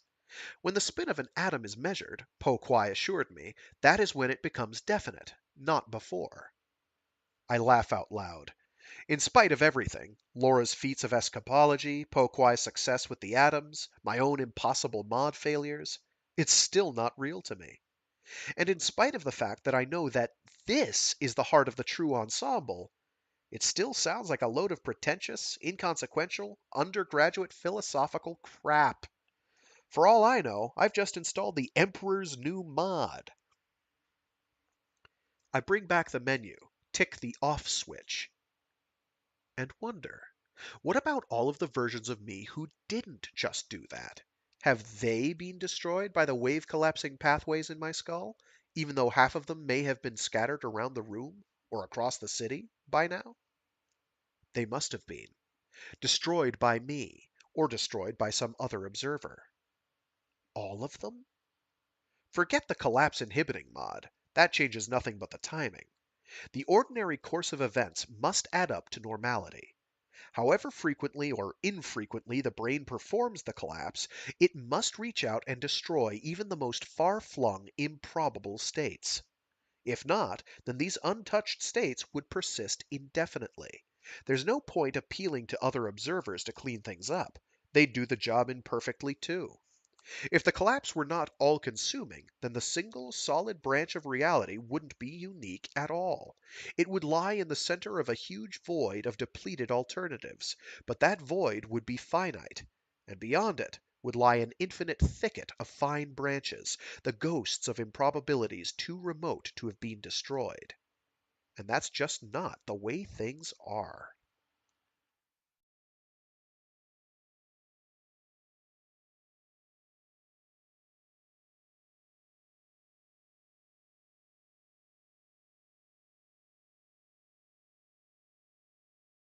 I start my own experiments while Po Kwai is still waiting for the next phase of her work to begin. Perhaps that's pointless, given that, so far, the most dramatic effects have occurred on those nights when she's actually used the eigenstate mod successfully. But I can't see the harm in trying, and I might as well be optimistic. If my own use of the eigenstate mod remains tied absolutely to hers, it could end up taking me years to achieve the simplest tricks, let alone any massively improbable cross-town burglaries. Po Kwai developed her skills working with the simplest possible systems. Silver atoms, carefully prepared to consist of an equal sum of just two states. I don't have access to anything so pure, but I can still work on the same basic principle, taking a system which would normally collapse according to well-known probabilities and trying to skew the odds. Both von Neumann and hypernova have facilities for true random number generation, as opposed to the deterministic pseudo-random sequences produced by purely algorithmic means. They employ groups of neurons specially tailored for the purpose, balanced on a fractal knife edge between firing and not firing, stuttering chaotically in the sway of nothing but intracellular chemical fluctuations, and, ultimately, thermal noise. Ordinarily, the system should collapse in such a way as to generate random numbers spread uniformly throughout a specified range. Any skew, any bias, would mean that I'd succeeded in changing the probabilities, favoring one of the system states to make it more likely to be the sole survivor of the collapse, just as Po Kwai succeeded in increasing the probability of the up state in her silver atoms. I spend 3 nights trying to influence von Neumann's random numbers, with no success, which is no great surprise. The combination of visualization and wishful thinking I employ, for want of anything better, seems more like an exercise for aspiring psychics than an attempt to give a precise command to a specific neural mod, whoever's skull it happens to be in. Louis is no help. He's never so much as caught a glimpse of a description of the eigenstate mod's interface. So I laboriously steer a conversation with Po Kwai onto the topic, and probably succeed in sounding far less natural than if I'd just asked her out of the blue. She says, I've told you, I don't remember using that part of the mod. I just switch on the collapse inhibitor, then sit back and watch the atoms. The two functions are independent. The whole thing was installed as a single package, but in effect it's two separate mods. The eigenstate mod only works when it's smeared. And while I'm smeared, I can, evidently, operate this smeared mod. After the collapse, though, I know nothing about it. But how can you have learned to do something that you don't even remember doing? Not all skills rely on episodic memory. Do you remember learning how to walk? Sure, if I've grown better at manipulating eigenstates, then that skill must be embodied in some kind of neural structure, somewhere in my brain. But certainly not as a conventional memory, and probably not in any form which could ever make sense to me, or be of use to me, while I'm collapsed. I mean, the eigenstate mod is a neural system which only works when it's smeared, so there's no reason why other parts of my brain, pathways which formed naturally during the course of the experiment, might not also work only when smeared. You're saying that when you're smeared, you know how to work the eigenstate mod, but the knowledge is encoded in your brain in a way that's unreadable when you're collapsed? Exactly. The knowledge must have been stored in the must have been You see, here's the thing. I know what italicized letters look like, but my brain-mouth interface doesn't. Apparently, sometimes. Exactly. You're saying that when you're smeared, you know how to work the eigenstate mod, but the knowledge is encoded in your brain in a way that's unreadable when you're collapsed? Exactly. The knowledge must have been stored in the brain while I was smeared, so it's hardly surprising that I can only decipher it when I'm smeared again. Just like trying to learn when you're high.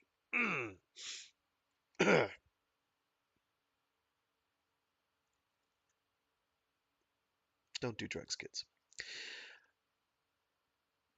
Unless you need them to live. I don't know.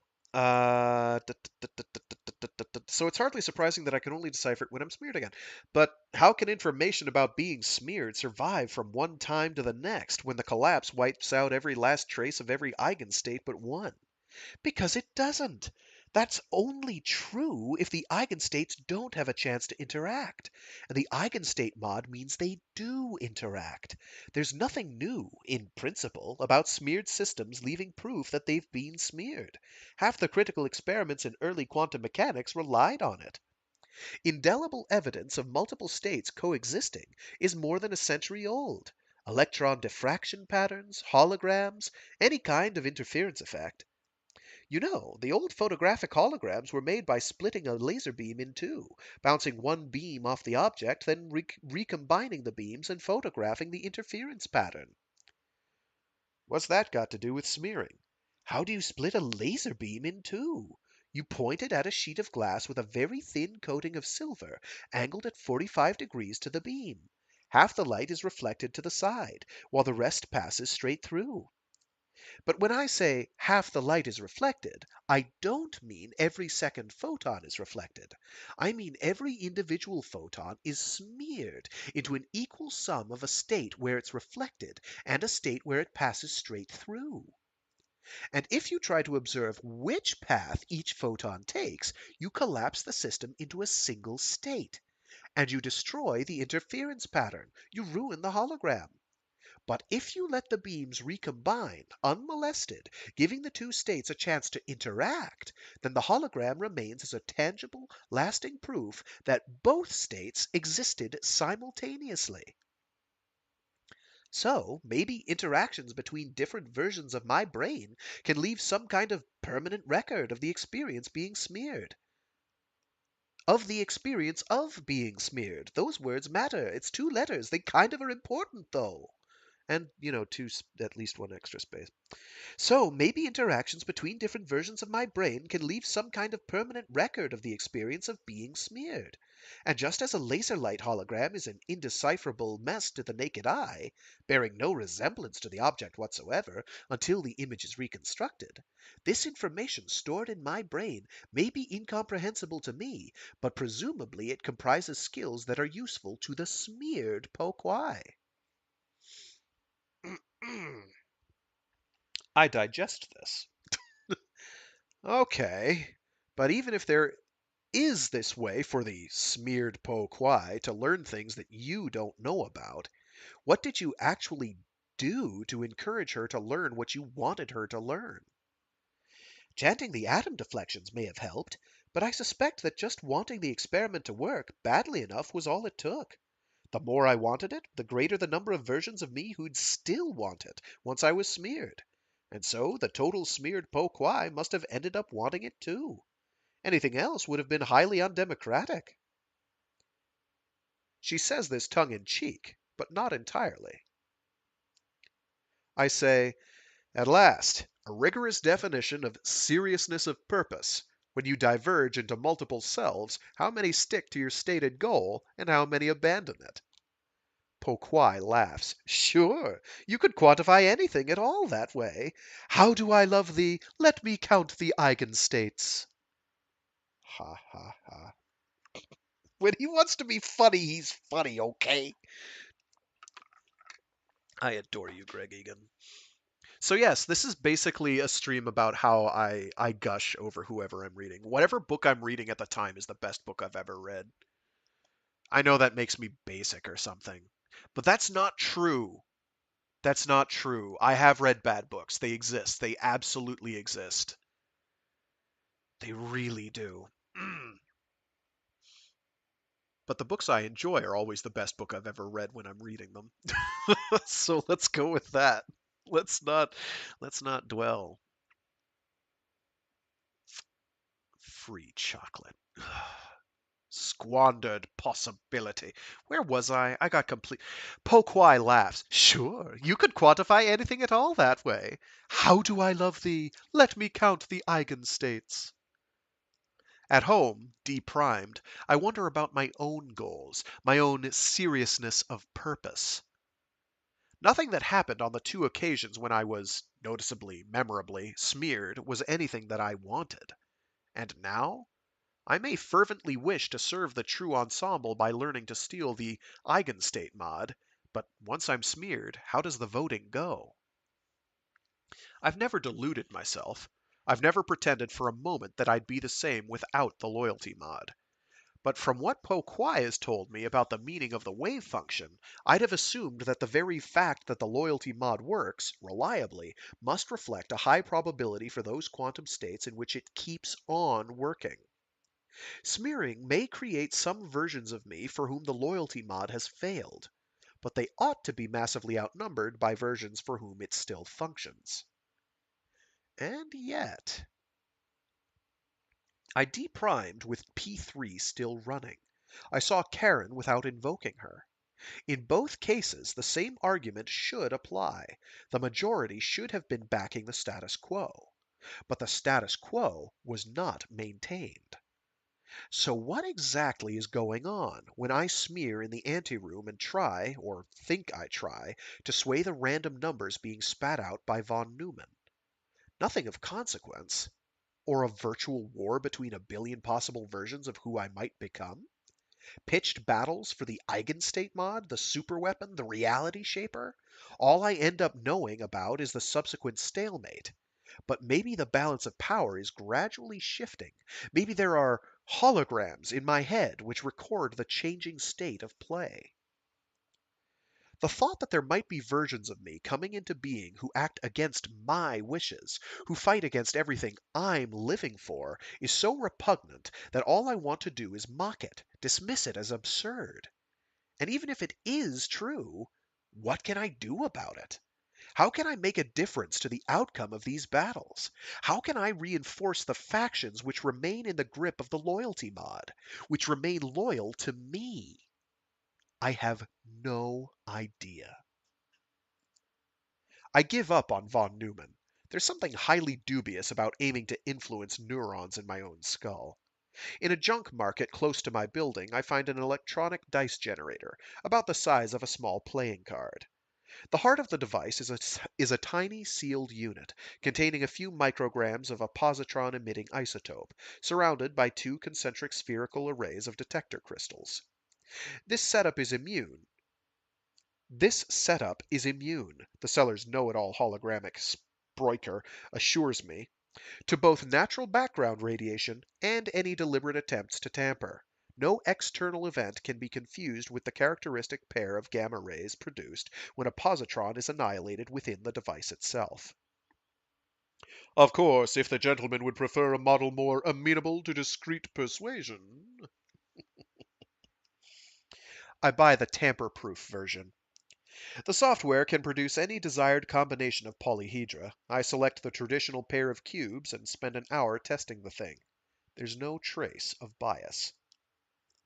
I take it with me on duty, and when Po Kwai is asleep, I sit in the anteroom, deprimed, smeared and collapsed by hypernova, trying to imbue my virtual selves with a sense of purpose that might survive the wave function's inexorable dispersion. I feel a twinge of guilt about intentionally depriming, abandoning my responsibility to Po Kwai, but I can't risk having P3 interfere with the collapse in unpredictable ways. And I tell myself, if the children ever do find out that ASR is engaged in blasphemous research, they'll simply bomb the building, and there'll be nothing I can do about it, primed or not. The dice remain scrupulously fair. Po Kwai begins the third phase, another measurement of correlations within her brain. I can understand Louis's impatience with these bleh. I don't know what I was reading, but like I lost the line entirely. I can understand Louis's impatience with these inward looking experiments, but at the same time, I can appreciate, more than ever, ASR's reasons for proceeding cautiously. I may know for a fact that all kinds of macroscopic feats are possible, but I'm thrashing around in the dark trying to master them, and taking huge risks in the process. Left to themselves, ASR might take 10 years before they try anything similar. But when they do, they'll be in complete control. They'll know precisely what they're doing. I think maybe they're the best people to explore the true ensemble's mysteries after all. Slowly, methodically, rigorously, respectfully. Po Kwai is successful on the second day. She seems pleased but not surprised by this. She's clearly gaining confidence in her skills with the mod, despite the obscurity of the operational details. How long before this growing sense of assurance, of control, invades her dreams and shuts me out? I sit in the anteroom, watching the simulated dice rise and fall automatically, 10 times a minute, hour after hour. I keep my real vision fixed on the dice, while holding two windows in my mind's eye, the hypernova menu and an interface to an analysis program, a modified miniature version of the Atom experiment software, smuggled to me by Louis in a 2-second RedNet handshake. Smearing on. The dice are tossed. Smearing off.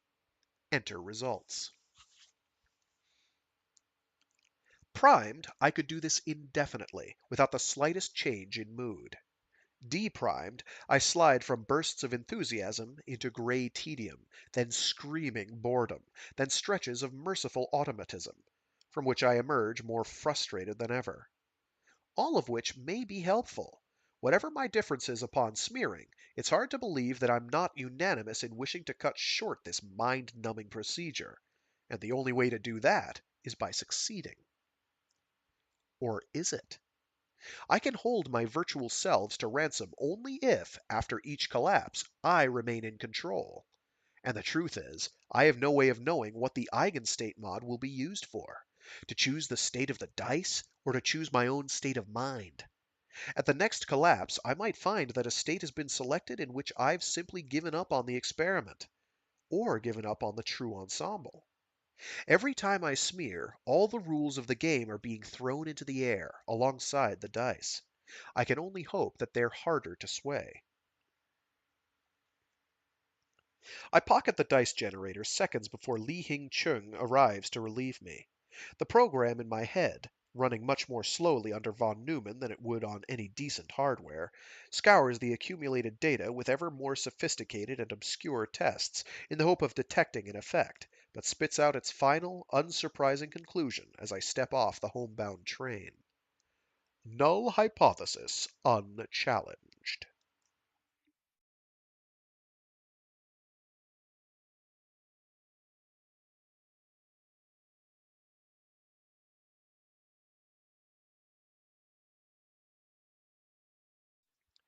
I turn up for duty expecting to find that Po Kwai has been granted a rest day, but my orders are to report to room 619. 619? I don't know. I think I've said it both ways now in the book, so forgive me. When I get there, Lee explains. She says it doesn't tire her anymore. There's no reason to hold up the work. I stand guard with single-minded vigilance, as if to compensate for my nocturnal dereliction. I blank out the chatter of the scientists and suppress any sense of anticipation. P3 distills me into a pure observer, wired to respond in an instant to any contingency, but until that moment, utterly passive. When Po Kwai emerges from the silver room, an hour later, they call it a day. In the elevator, heading for the restaurant, I ask, "How's it going?" "Good. We've had useful data all afternoon." "Already?" She nods happily. "I think I've crossed some kind of threshold. Everything's just getting easier and easier. Well, you know what I mean. I do nothing, as always. I take no credit, but it certainly looks like the smeared Po Kwai has finally mastered ensemble."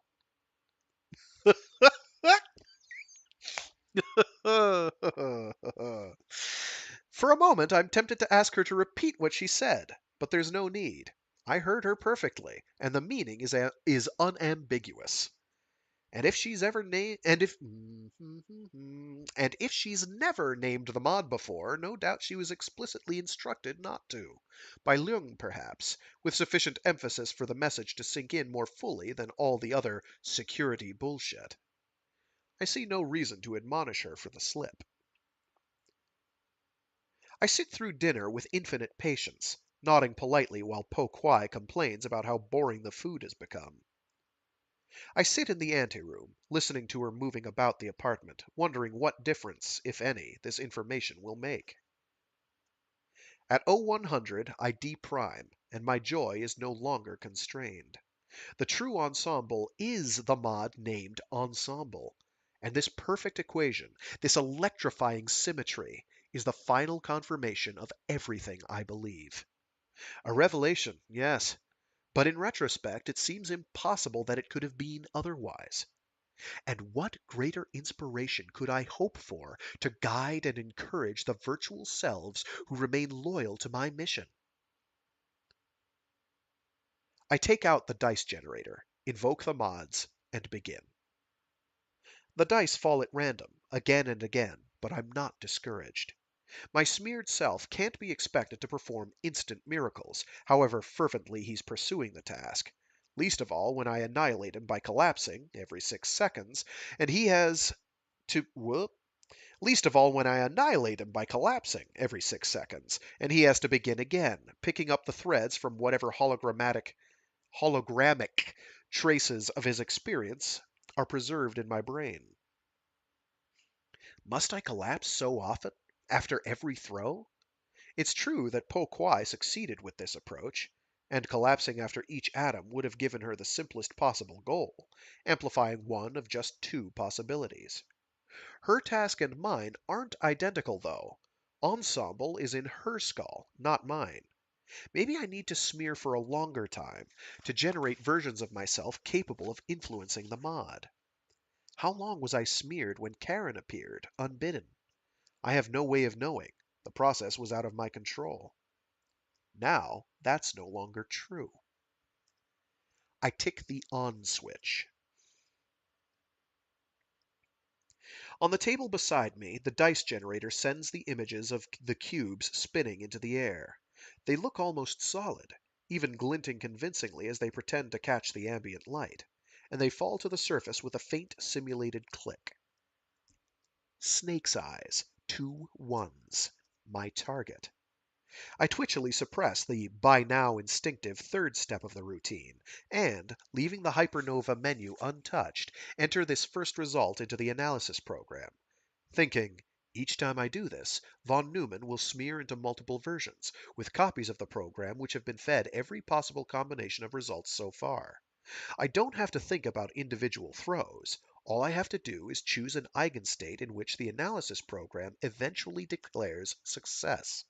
Surely I can manage a task as simple as that. with the help of the true ensemble. Snake's eyes for a second time, and a third. What if I collapsed right now before the program gives a verdict? What will this have been? A fluke? A coincidence? A rare, but insignificant, run of good luck? Or am I already witnessing the proof that I will remain smeared beyond that point? Snake's eyes for a fourth time. At one chance in 36 each toss, the probability of a run of 4 or more, just once in all the 30,000 tosses, the 10 nights worth of data that I have so far, is already down to 1.7%. A fifth time, at 0.048%. Having crossed its arbitrary 1% threshold, the program starts flashing messages of triumph. 6, at 0.0013%. 7, at 0.000037%. 8, at 0.000010%. I stop feeding data into the program and just stare at the dice, landing the same way again and again, like some cheap looping advertisement hologram. Maybe the generator has malfunctioned, that's all. Malfunctioned how, though? And why? Do I think I've willed a change of circuitry that biases the thing? Am I going to crawl back to some cozy idea of telekinesis by method unknown? I'm not even trying to influence the device. I'm just watching everything happen. Po Kwai was right. The smeared self does all the work. I'm going to have to swallow the whole truth. I'm living through a pattern of events that will be, or has been, plucked from a few quadrillion possibilities by the collective effort of a few quadrillion versions of me, most of whom I am about to slaughter, unless I already have. I tick the off switch. The dice keep falling. A 3 and a 4. A 2 and a 1. A pair of 6s. I wipe the sweat off my face. Elated, shaken, elated, giddy with success and fear. I reach down and grip the seat of the chair. The cool, smooth metal is as solid as ever. It doesn't take long to calm myself. I've come through unharmed, unchanged, haven't I? And I have less to fear than ever. There'll be no more mod failures, no more hallucinations. I'm in control now. And whatever bizarre metaphysical convolutions I'm going to have to come to terms with, one simple truth remains. In the end, when I pull the plug, hit the off switch, collapse the wave, it still all adds up to normality.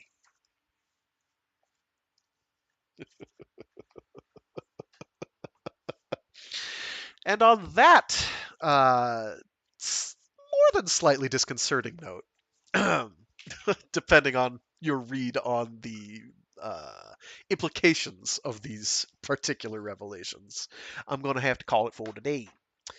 Hope people are digging it. Thanks to everyone who's tuning in. I really appreciate it. I have no idea what the YouTube algorithm looks like, but it's probably good. Uh, I, I say good. Good is a subjective qualifier, and we all know that the true algos are geared for whoever made the algo. Let's not talk about that. That's depressing. So yeah, thanks for tuning in. Probably like 2 more installments at a guess. These are what, like maybe 3 more at worst. It's chapter 10. Where's chapter 11? How far along is that? Let's see. There's chapter 11. That's like 15 pages. Where's chapter 12? Right about there. Yeah, probably 2 more installments. Yeah, yeah. 2 more weeks, and we'll have that done. I just have to, again, remind myself, wouldn't it be a good idea to read that one thing that you've been saying you'll read aloud? That ties into this. That'd be kind of important. Please remember it. Good God, Frank. Please just remember. Make sure that you use the ensemble mod in your head to collapse the eigenstates. All right? Thanks. Or collapse the wave function. Whatever. So yeah, I do this every week on Free Read Fridays, where I read short stories and indeed entire novels aloud. What you just heard is some chapters from the novel Quarantine by Greg Egan. And as anybody who's been listening to these can tell you, it's not the kind of quarantine that a lot of us have been going through for the past couple of years, on and off, depending on where you live. Bit different, but no less dangerously contagious. Well, to the universe at large. We are the contagion to be quarantined because of the way we collapse the wave function. Cool. I do other streams throughout the week. I've got a Mecha Mondays stream where I do something giant robot related or mecha adjacent. This Monday I might not be able to do it. I do not know yet. This Monday's looking kind of hectic. Um, so we'll see. I might not be able to, um, which is fine. I also have a Warframe Wednesday stream where I do some Warframe for a couple hours because it's, I guess, supposed to be a popular game or something. I don't know. I've only been playing it since literally before it began. Well, before it hit open beta, I was in the closed beta, so very close to its genesis. Um, I don't play it as often anymore as I used to, other than every week. Alrighty, yeah, I got a scooch. Thanks for tuning in. Have a good one. Stay safe, stay sane. Honestly surprised these don't have more views. Who really though wants to like sit down and listen to someone ramble or read a book for like 2 hours at a whack? I mean, I get it. It's like, why do people go and watch people play video games for hours at a whack? I do that streaming and I don't understand why people tune into that. I'm just like, this is a thing I can do as a hobby. I play video games. Why not show other people? And this is kind of the same logic. It's like I read books. I want other people to read these books. Maybe reading, getting the book itself is a problem. So I'll read it aloud and put it on YouTube and let the legality of that situation work itself out. We don't talk about that. We really need to not talk about that. Because this book's still under license. It is not under a Creative Commons license. However, I do a lot of stuff that is Creative Commons or on Project Gutenberg, where the license is lapsed. So it's basically public view. So a chunk of my content for this, I hate using that word content, a chunk of the stuff that I've read aloud is free and open use. So if ever I get told, hey, well, guess what? Don't worry. There will be stuff I can read aloud. It's not an issue. Alrighty. So yeah, I gotta run. Stay safe, stay sane, be decent to each other, and I had some really pithy thing to say. Don't collapse your eigenstates too hard. But who has energy? I'll see you all next time. Thanks again for tuning in, and